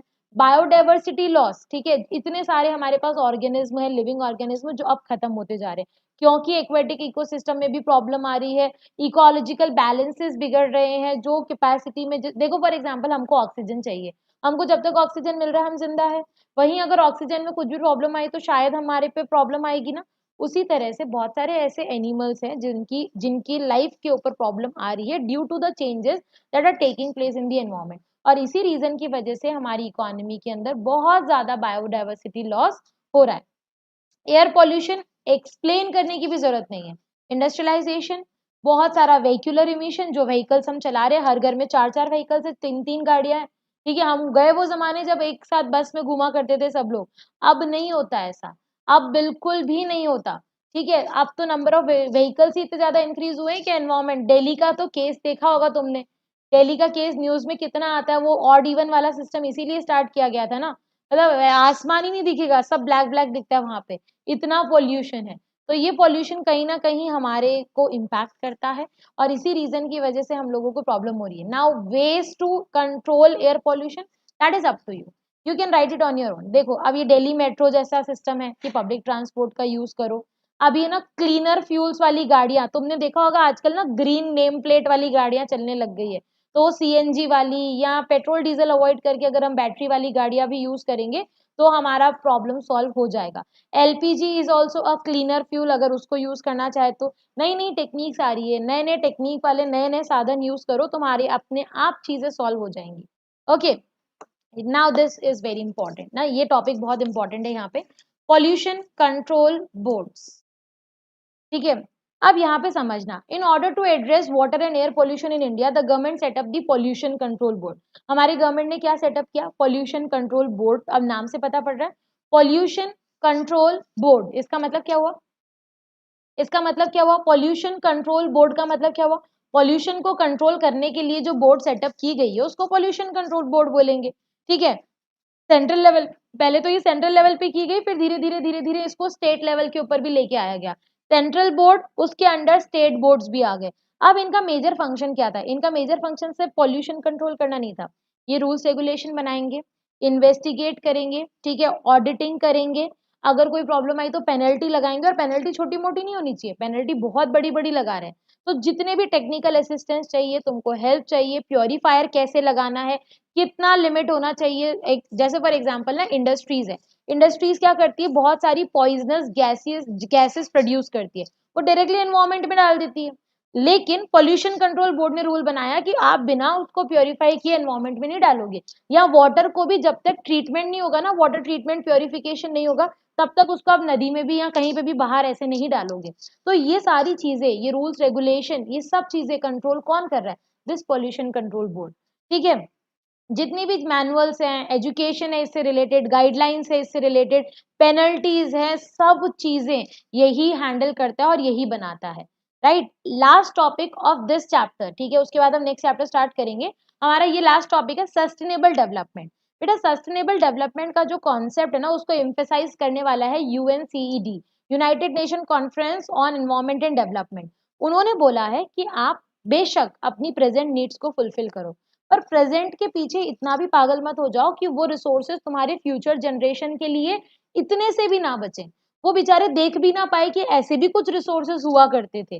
तो हमारा जो डेवलपमेंट है ना, वो नो डाउट डेवलपमेंट करो, लेकिन development that meet the need of the present without compromising the future generation needs, ठीक है। आपका डेवलपमेंट ऐसा होना चाहिए, सस्टेनेबल डेवलपमेंट, डेवलपमेंट तो करो लेकिन ऐसे डेवलपमेंट करो जो आपकी प्रेजेंट जनरेशन की नीड्स को तो मीट करे, without compromising the ability of the future generation to meet their own needs।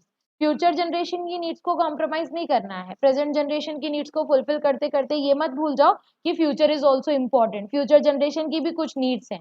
Okay, बहुत सारे यहाँ पे ना मेजर जो यहाँ पे क्वेश्चन बन सकता है ना बेटा, इस सस्टेनेबल डेवलपमेंट की स्ट्रैटेजीज है कुछ, और वही स्ट्रैटेजीज आप लोगों को अच्छी तरह से देखनी है। तो basically sustainable development is a development that meet the basic needs of all, particularly the poor, the majority, for employment, food, energy, water, housing, and ensures growth of agriculture, manufacturing, power, and service to meet these needs, right। अब measures देखो, बहुत ही simple सा logic है। मैं तुमको यहाँ पे points भी हाईलाइट करके बताऊंगी how you can do sustainable development.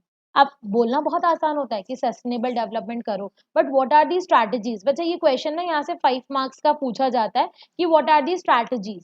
तो स्ट्रैटेजी ज्यादा डिफिकल्ट नहीं है, आप ना क्या करो, non conventional sources of energy use करो, ठीक है। Adverse environmental impact of thermal and hydro power plant तुमको दिख रहा है। अब देखो सिंपल सी बात है, स्ट्रैटेजी क्या है, आप विंड पावर को यूज करो, आप सोलर प्लांट को यूज करो। इनिशियल कॉस्टिंग नो डाउट ज्यादा है, लेकिन ये as compare to thermal and hydro it is cleaner ना, ये थोड़ा सा क्लीन है, इससे इम्पैक्ट नहीं आएगा, ठीक है। आप फ्यूल्स का यूज करते हो, जैसे फॉर एग्जाम्पल पेट्रोल और डीजल का यूज करते हो, instead of that why can't you use LPG. LPG गोबर गैस इन रूरल एरिया ना, ये बहुत अच्छा है। ये देखो, ये रहा, अपन फर्टिलाइजर इंसेक्टिसाइड्स पेस्टिसाइड यूज करते हैं, तो इसके बहुत एडवर्स इम्पैक्ट आते हैं ना। तो बेटर है कि हम उसको क्लीनर फ्यूल यूज करें उसके अंदर। काउडंग भी तो यूज किया जा सकता है ना, अपन के जो नॉर्मल तरीके थे जो हम पहले यूज किया करते थे, वो भी तो हम यूज किया कर सकते हैं ना। हम सीएनजी अर्बन एरिया के अंदर यूज कर सकते हैं एज अ फ्यूल, क्योंकि CNG is also natural gas.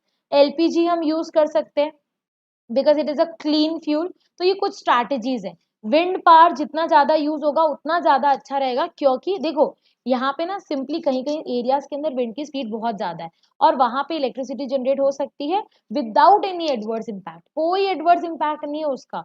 Wind turbines बस घूम ही तो रही है, उससे कुछ कुछ क्रिएट नहीं हो रहा है। Initial cost no doubt high है, लेकिन बेनिफिट्स इसको इग्नोर नहीं कर सकते हम। सोलर पावर का यूज करो, ठीक है, मिनी हाइडल प्लांट्स लगा दो, घर के अंदर भी लगा सकते हैं हम लोग इसको, राइट। उसके अलावा ट्रेडिशनल नॉलेज एंड प्रैक्टिसेस, मतलब दादी नानी के नुस्खे, ठीक है। तो अब ना हम क्या कर रहे हैं ना, वेस्टर्नाइजेशन की तरफ इतना आकर्षित हो गए कि हम वो चीजें भूलते जा रहे हैं। देखो आयुर्वेदा, यूनानी, तिब्बतन एंड फोक सिस्टम जो थे ना, वो यही बोलते थे कि फॉर एग्जाम्पल अगर मेरे को मेरी हेल्थ केयर के लिए भी कुछ करना है, ठीक है, instead of using chemicals, instead of using anything like that ना, why can't I use a natural thing, ठीक है। नेचुरल चीजें ऑब्वियस सी बात है ना, मम्मी वगैरह आपकी यूज करती होगी, दादी यूज करती होगी। अभी है ना हम लोगों को फॉर एग्जाम्पल कोई भी सपोज बॉडी में पेन हो रहा है ना, तो हम क्या करते हैं, हम पेन किलर खा लेते हैं। उस पेन किलर के साइड इफेक्ट्स होते हैं ना, बिल्कुल होते हैं। लेकिन वही अगर दादी नानी होती ना, तो वो क्या बोलती कि हल्दी वाला दूध पी ले, सब पेन इधर उधर छूमंतर हो जाएगा। तो कुछ चीजें ऐसी हैं जो we need to follow, and those things have logic, ठीक है। वो आयुर्वेदिक चीजें, वो यूनानी वाले सिस्टम्स, वो ट्रेडिशनल चीजें जो हमारा इंडिया जिस चीज के लिए फेमस है ना, वो हम कहीं भूलते जा रहे हैं। And we can use that ना, हम लोग कर सकते हैं उसको यूज, राइट। तो हम लोगों को इको फ्रेंडली चीजें यूज करनी चाहिए। बायो कंपोस्टिंग जो हमारे फर्टिलाइजर्स है, उनको हम लोगों को केमिकल फर्टिलाइजर को इग्नोर करके we need to rely on these bio composting tools, जो कि हमारे रूरल एरिया में बहुत लोग करते हैं, क्योंकि केमिकल फर्टिलाइजर सब लोग अफोर्ड नहीं कर पाते, और ये तो फ्री का मिल रहा है, ये तो बिल्कुल फ्री का मिल रहा है, राइट। तो कहीं ना कहीं केमिकल फर्टिलाइजर लैंड की क्वालिटी को खराब करते हैं। वो एक बार, दो बार, तीन बार, चार बार आपको अच्छा प्रोडक्शन दे सकते हैं, पांचवी बार तो वो लैंड को ही खराब करने वाला है ना। तो bio composting is another very important चीज। Bio pest control, with the advent of green revolution, the country entered into using chemical pesticides for higher output, which had adverse impact on food product. To meet this challenge, better method of pest control should be used. One such step is the use of pesticides based on the plant production like neem. हम क्या करते हैं, plants को ना उस कीड़ों से बचाने के लिए व्हाट वी डू इज उस पे वो छिड़क देते हैं स्प्रे ना, वो पेस्टिसाइड्स और जो भी वॉट एवर इट इज। तो यार नीम भी आता है, नीम भी मतलब अच्छा है तरीका।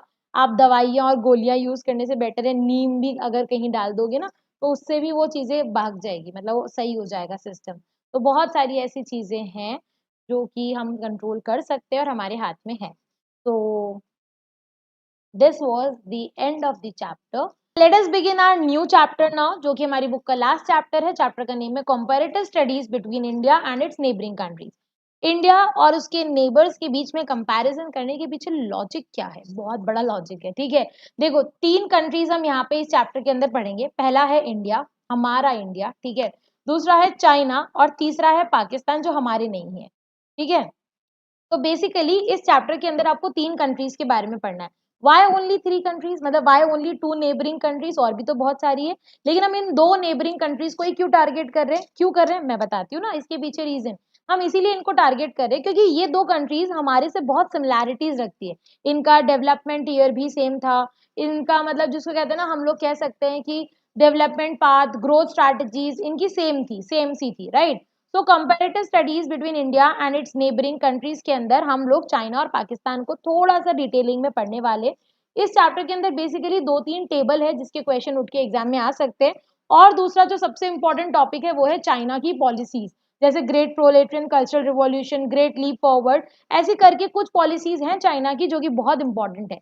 अच्छा, ये दोनों तीनों कंट्रीज जो है ना, इनका डेवलपमेंट स्ट्रैटेजी सेम है, इनकी पॉलिसी सेम है, ग्रीन रिवॉल्यूशन वाला पॉइंट भी सेम है, इनके अंदर एग्रीकल्चर मेजर कंसर्न था और इनका डेवलपमेंट स्ट्रैटेजीज वगैरह, वीकनेस, स्ट्रेंथ सब ऑलमोस्ट सेम था। इसीलिए इन कंट्रीज को साथ में कंपेयर किया जा रहा है। ओके, अब यहाँ पे देखो, हर नेशन अपनी अपनी कंट्री को बचाने और बढ़ाने की कोशिश में लगा हुआ था, ठीक है। उसी तरह से इंडिया, चाइना और पाकिस्तान भी ग्लोबलाइजेशन की तरफ आगे बढ़े। तीनों कंट्रीज के अंदर पहले सिस्टम कुछ और था और बाद में सिस्टम कुछ और हुआ, ठीक है। चाइना के अंदर हमारा कम्युनिस्ट सिस्टम चलता था, पाकिस्तान के अंदर मिलिट्री सिस्टम चलता था, वहां पे मिलिट्री स्ट्रांग होती थी पॉलिटिक्स से ज्यादा, मतलब गवर्नमेंट से ज्यादा मिलिट्री स्ट्रांग थी। और हमारा इंडिया में डेमोक्रेटिक सिस्टम चलता था। अगर मैं यहाँ पे सबसे पहले चाइना की बात कर रही हूँ तो चाइना को पीपल्स रिपब्लिक ऑफ चाइना घोषित किया गया।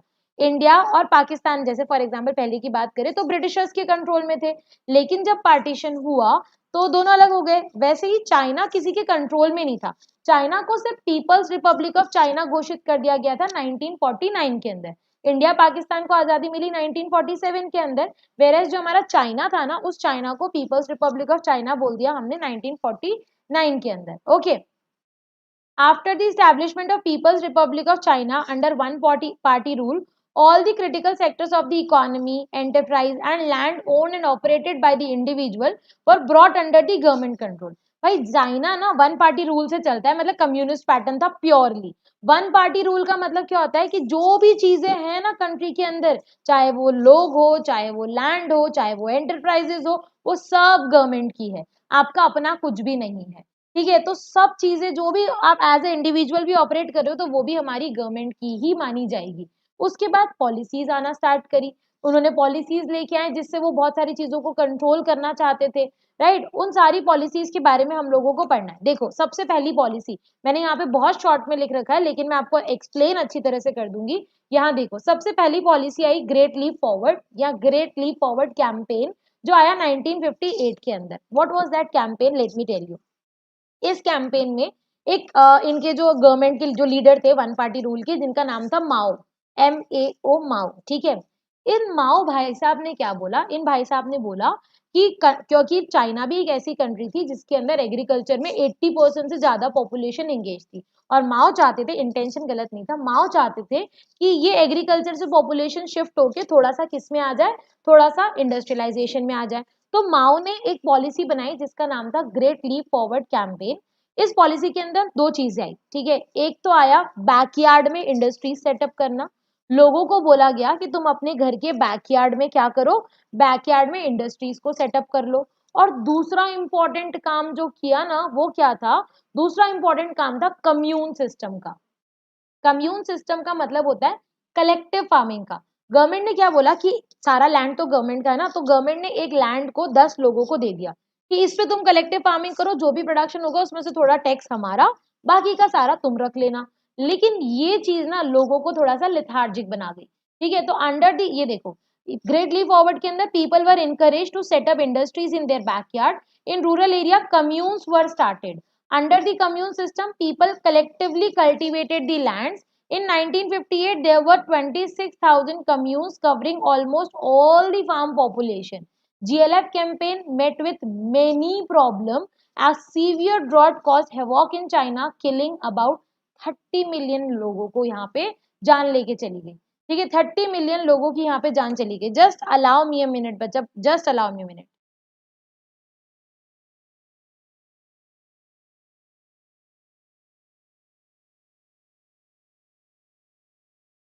ओके, डन डन डन, ठीक है। चलो अब आगे बढ़ते हैं। यहाँ पे नेक्स्ट हमारे पास देखो, ये एक पॉलिसी थी जिसका नाम था GLF, ठीक है, ग्रेट लीप फॉरवर्ड। अब ना नेक्स्ट पॉलिसी की बात करते हैं। व्हाट इज नेक्स्ट पॉलिसी, मैं बताती हूँ।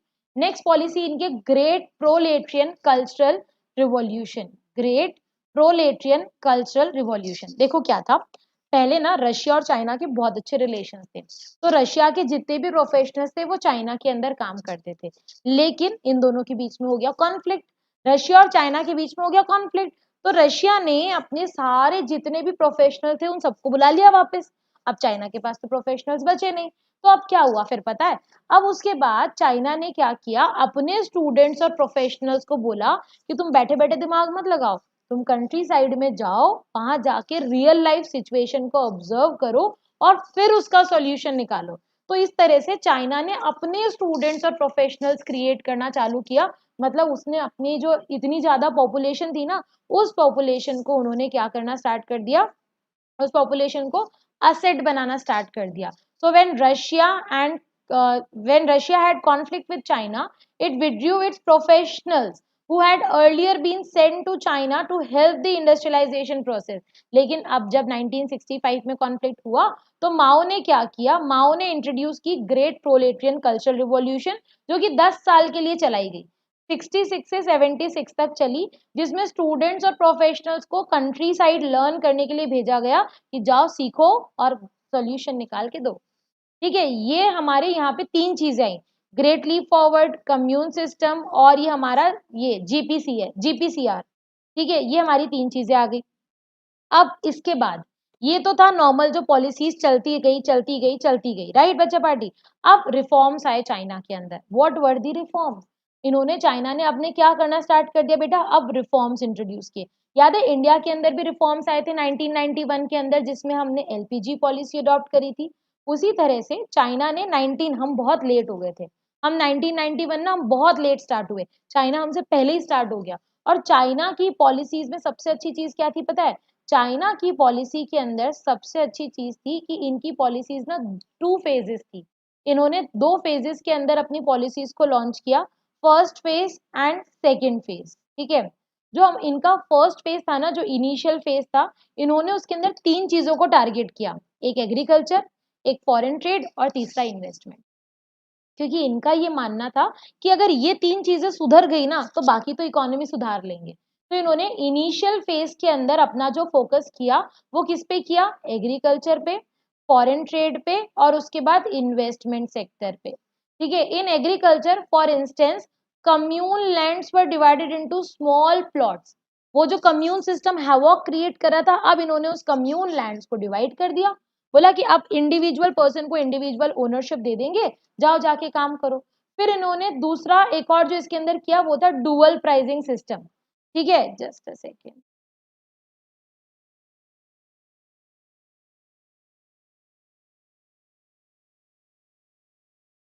हाँ भाई, जो यहाँ पे हमारा पास था ना विच आर इधर डुअल प्राइसिंग सिस्टम। भाई डुअल प्राइसिंग का मतलब क्या होता है मैं बताती हूँ, डुअल प्राइसिंग यहाँ पे इंट्रोड्यूस किया गया। डुअल प्राइसिंग का मतलब इन्होंने बोला, चाइना की गवर्नमेंट ने, कि हम इनपुट और आउटपुट की क्वांटिटी फिक्स कर देते हैं, इतनी, जैसे for example 100 kg quantity fix कर दी, इस 100 kg तक आपको जो हम प्राइस बोलेंगे आपको वो फॉलो करनी है। अगर आप इससे ज्यादा प्रोडक्शन करोगे, ठीक है, अगर आप इससे ज्यादा प्रोडक्शन करोगे तो हम क्या करेंगे, फिर हम आपको फ्रीडम दे देंगे कि आप मार्केट प्राइस पे जाके बेच लो, डिमांड सप्लाई के बेसिस पे जो प्राइस डिटरमाइन होती है उस पे बेच लो। अब हर बंदा ना ज्यादा प्रोड्यूस करने की कोशिश करेगा, इससे हर बंदे में मोटिवेशन आएगा, वो ज्यादा प्रोड्यूस करने की कोशिश करेगा। तो लेटर फेज के अंदर जो रिफॉर्म्स आए थे ना इंडस्ट्रियल सेक्टर, जो इनिशियल में तो यहाँ आए, लेटर फेज के अंदर हमारे किस में आए, लेटर फेज में हमारे इंडस्ट्रियल सेक्टर में आए। इंडस्ट्रियल सेक्टर के अंदर क्या हुआ पता है, इंडस्ट्रियल सेक्टर के अंदर प्राइवेट सेक्टर को मौका दिया गया कि भाई तुम भी compete करो, तुम भी आओ। पहले तो सब गवर्नमेंट कर रही थी, लेकिन अब उन्होंने क्या किया, प्राइवेट सेक्टर को भी काम देना स्टार्ट किया और गवर्नमेंट को प्राइवेट के साथ compete भी कराया। ठीक है, डुअल प्राइसिंग के बारे में मैं आपको ऑलरेडी बता चुकी। और एक सबसे इंपॉर्टेंट चीज जो चाइना में हुई थी ना, वो था स्पेशल इकोनॉमिक जोन। चाइना ने ना स्पेशल इकोनॉमिक जोन क्रिएट किए टू अट्रैक्ट फॉरेन इन्वेस्टर्स। ऐसे जोन्स बनाए गए, ऐसे जोन्स को सेटअप किया गया जहां पे फॉरेन इन्वेस्टर्स को अट्रैक्ट किया जा सके। ये सारे फॉरेन इन्वेस्टर्स उन वहां पे एफडीआई इंक्रीज कर रहे थे। ऑब्वियसली बात है ना, अगर फॉरेन इन्वेस्टर्स आएंगे तो एफडीआई तो इंक्रीज होगा ही, फॉरेन इन्वेस्टर्स आएंगे तो हमारी कंट्री में इन्वेस्टमेंट बढ़ेगा। तो ये सारे के सारे रिफॉर्म्स चाइना ने इंट्रोड्यूस किए थे। ओके, ये चाइना के बारे में डिस्कशन हो गया। अब आते हैं पाकिस्तान के बारे में। पाकिस्तान को क्या ही डिस्कस करें, सब तो हमारा कॉपी पेस्ट कर रखा है इन्होंने। हमारे यहाँ पे मिक्स्ड इकोनॉमिक सिस्टम, इन्होंने भी मिक्स्ड इकोनॉमिक सिस्टम फॉलो कर लिया। ठीक है, ये खुद इतना कंफ्यूज, लेट 1970s के अंदर इन्होंने बोला कि पब्लिक सेक्टर को मेजर रोल देंगे। ठीक है, फिर सॉरी अर्ली 1970 में बोला कि पब्लिक सेक्टर को मेजर रोल देंगे, फिर लेट 1970s में बोला कि नहीं हम तो प्राइवेट सेक्टर को मेजर रोल देंगे। ये पूरा अपना खुद ही कंफ्यूजन में जा रहे थे। ठीक है, जैसे हमने इंपोर्ट सब्स्टिट्यूशन पॉलिसी अडॉप्ट की थी ना, इन्होंने भी ये देखो रेगुलेटरी पॉलिसी फ्रेमवर्क अडॉप्ट किया था जिसमें इंपोर्ट सब्स्टिट्यूशन ही किया। सब कॉपी पेस्ट है सब। तुम देखो मिक्स्ड इकोनॉमी हमारी, ठीक है, 5 ईयर प्लान हमारे, राइट, ये वाला जो सिस्टम था ना इंपोर्ट सब्स्टिट्यूशन पॉलिसी, ये भी हमारा, राइट, ग्रीन रिवॉल्यूशन वो भी हमारा, ये देखो ग्रीन रिवॉल्यूशन भी हमारा, पब्लिक सेक्टर से प्राइवेट सेक्टर पे शिफ्ट होना प्राइवेटाइजेशन वो भी हमारा, देख लो तुम। ठीक है, तो ये सब चीजें हमारे बेसिस पे चल रही थी। अब ये क्या कर मतलब कर क्या ही कर रहे थे ये, इनको मतलब खुद का तो कुछ था ही नहीं इनके पास पैसा कहाँ से आता था पता है? ये ना हमारे पाकिस्तान, हमारा नहीं है सॉरी, हमारा तो बिल्कुल नहीं है, जो पाकिस्तान है ना बेटा, पाकिस्तान का मेजर क्या था कि बस दूसरी कंट्री से पैसा ले लो, गिफ्ट्स एंड ग्रांड डोनेशंस ले लो, या अपने जो लोग है वो बाहर काम कर रहे तो थोड़े इमिग्रेंट्स जो बोलते हैं जिसको वो पैसा भेज रहे, तो इससे इस कंट्री का काम चल रहा था। तो पाकिस्तान को फाइनेंशियल सपोर्ट देने वाले कुछ वेस्टर्न नेशंस थे, रेमिटेंसेस थे जो उनको उनके इमिग्रेंट्स भेजते थे, ऐसे करके वो अपना काम चला रहे थे, right.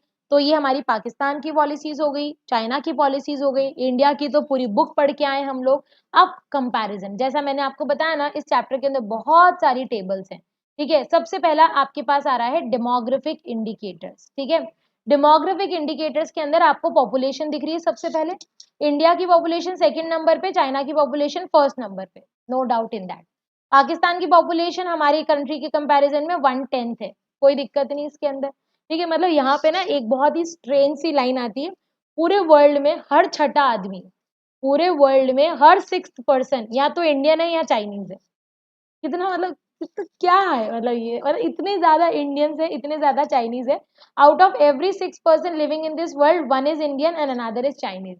The population of Pakistan is very small and account for रफली 1/10 ऑफ चाइना और इंडिया।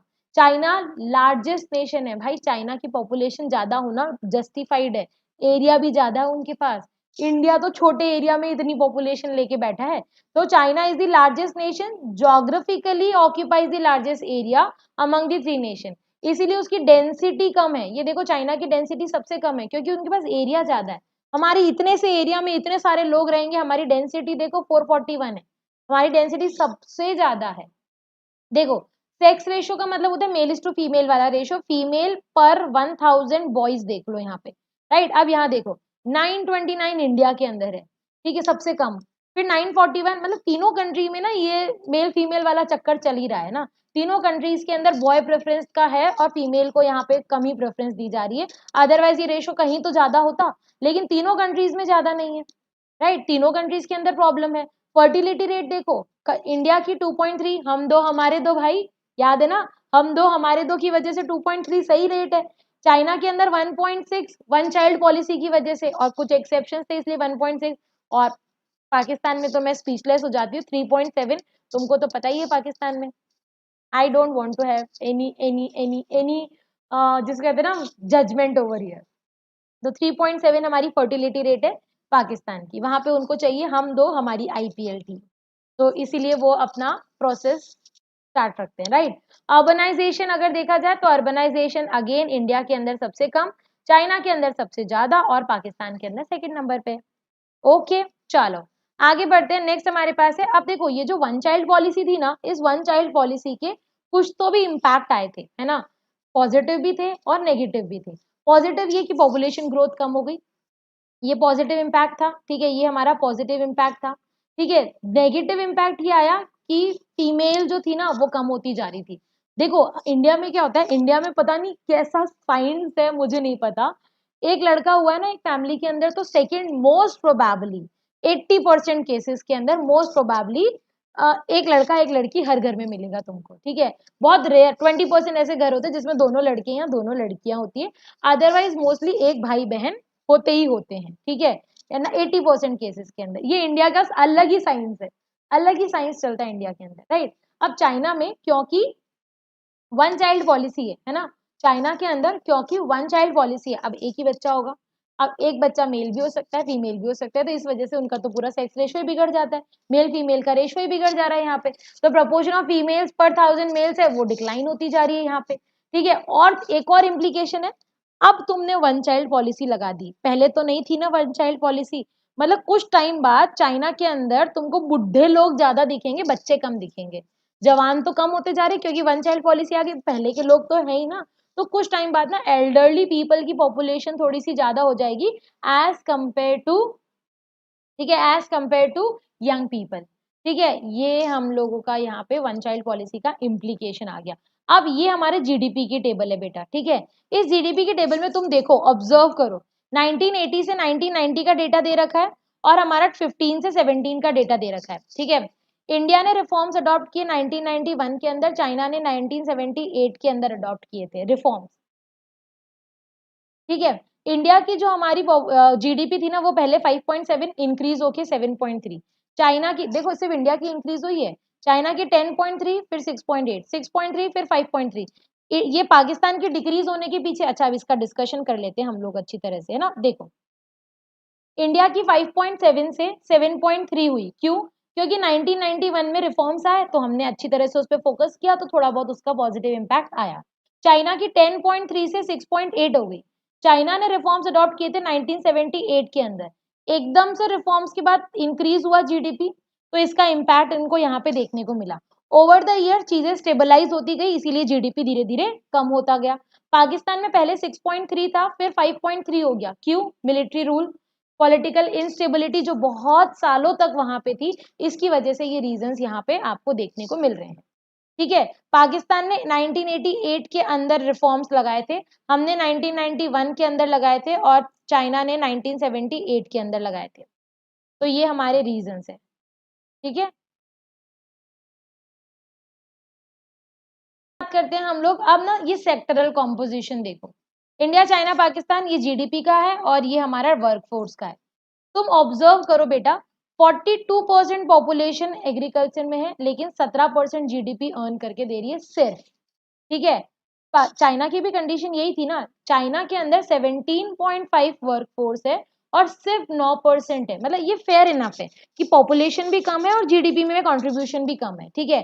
पाकिस्तान हमारे जैसा ही चल रहा है 42 पे 25, हम तो कुछ ज्यादा ही खराब है फिर, हम 42 पे 17% ही जीडीपी दे रहे हैं, जबकि इंडिया के अंदर तो एग्रीकल्चर बहुत अच्छा है, चाइना के पास तो इंडिया का 10% लैंड भी नहीं है जितना इंडिया के पास है, ठीक है। तो ये हमारी बहुत बड़ी प्रॉब्लम क्रिएट हो गई है। फिर उसके बाद, ठीक है, एक सेकेंड रुको, हाँ भाई, ठीक है। फिर उसके बाद अगर मैं बात करूं इंडस्ट्रीज की, तो इंडस्ट्रीज अगेन हमारे लिए प्रॉब्लम क्रिएट कर रही है, ठीक है। इंडिया के अंदर देखो 23.8 इंडस्ट्रीज के अंदर है और 30% जीडीपी है। तीनों कंट्रीज में एक चीज जो कॉमन दिख रही है वो ये कि मैक्सिमम कंट्रीब्यूशन सर्विस सेक्टर ही दे रहा है तीनों कंट्रीज के अंदर, और पॉपुलेशन मिनिमम है। ये पाकिस्तान ठीक है, हमारी तो देखो पॉपुलेशन 33%, पॉपुलेशन 53, ये सारा अनइक्वल डिस्ट्रीब्यूशन तो हमको यहीं पर दिख रहा है। ये पूरी टेबल को आपको कुछ कुछ रीजंस के साथ कि ऐसा क्यों है, कहाँ ज्यादा कहाँ कम, ये पूरा एनालिसिस पॉइंट्स लिख के आने बेटा, ठीक है। सारे एनालिसिस पॉइंट आपको लिख के आने, डेटा लर्न नहीं करना है, एग्जामिनर आपको टेबल देगा, you don't have to learn this data, examiner आपको टेबल अच्छी तरह से देगा। आई बात समझ में। लास्ट 4 डिकेड्स में हम लोगों का एग्रीकल्चर सेक्टर में थोड़ा पॉपुलेशन का परसेंटेज पहले जहां 75 होता था वो धीरे धीरे कम हो गया, 40s में 50s में आने लगा है। चाइना ने बहुत अच्छा ग्रो किया है। चाइना के अंदर क्या हुआ पता है, चाइना ने अपनी पॉपुलेशन को इवनली डिस्ट्रीब्यूट किया, या तो इंडस्ट्रियल में या सर्विस में। इंडिया और पाकिस्तान ने अपनी पॉपुलेशन को डायरेक्ट एग्रीकल्चर से निकाल के सर्विस में डाल दिया, इंडस्ट्री में कोई गया ही नहीं। तो ये थोड़ा सा डिफरेंस आपको देखने को मिलेगा। अब कुछ यहाँ पे ना ह्यूमन डेवलपमेंट इंडिकेटर्स दे रखे बेटा, जैसे for example human development index कितना है, ये जितना 1 के पास उतना अच्छा। एचडीआई रैंक क्या है, ये देखो जितनी ज्यादा है उतनी खराब है, ये 86 रैंक, ऑब्वियस सी बात है, रैंक तो जितनी ज्यादा उतनी खराब। लाइफ एक्सपेक्टेंसी देखो 68.8 है, चाइना की 76.4 है और पाकिस्तान की 66। अगेन हम पीछे ही जा रहे हैं, फर्स्ट चाइना है, सेकंड हम है और थर्ड पाकिस्तान है, एक जगह सिर्फ ऐसा है कि हम थर्ड है, ठीक है। मीन ईयर ऑफ स्कूलिंग यहाँ पे 7.8, यहाँ पे 6.4, ये देखो हम पीछे हैं, यहाँ पे हम पीछे हैं, यहाँ पे जीडीपी पहला, दूसरा और तीसरा, ठीक है। पीपल बिलो पॉवर्टी लाइन, ये देख लो, अगेन हम आगे हैं, लीड कर रहे हैं हम लोग यहाँ पे। इन्फेंट मोर्टेलिटी रेट देखो तुम यहाँ पे, इन्फेंट मोर्टेलिटी रेट कितनी ज्यादा है, तो चाइना ने कितना अच्छी तरह से मेंटेन कर रखा है। मेटर्नल मोर्टेलिटी रेट देखो, राइट। तो ये कुछ चीजें हैं जो आपको यहाँ पे टेबल बनी हुई आएगी, आपको सिंपली इसका एनालिसिस करने को बोलेगा, जिसमें तुमको कोई प्रॉब्लम नहीं आएगी। आपको टेबल बना के दे दी जाएगी, आपको बस इसको एनालिसिस करना है और कुछ भी नहीं करना, ठीक है। So from my side we have completed this chapter, ठीक है। Thank you, have a nice day, good night, don't forget to subscribe the channel, hit the like button, press the bell icon, and जितना हो सके like share करते चलो।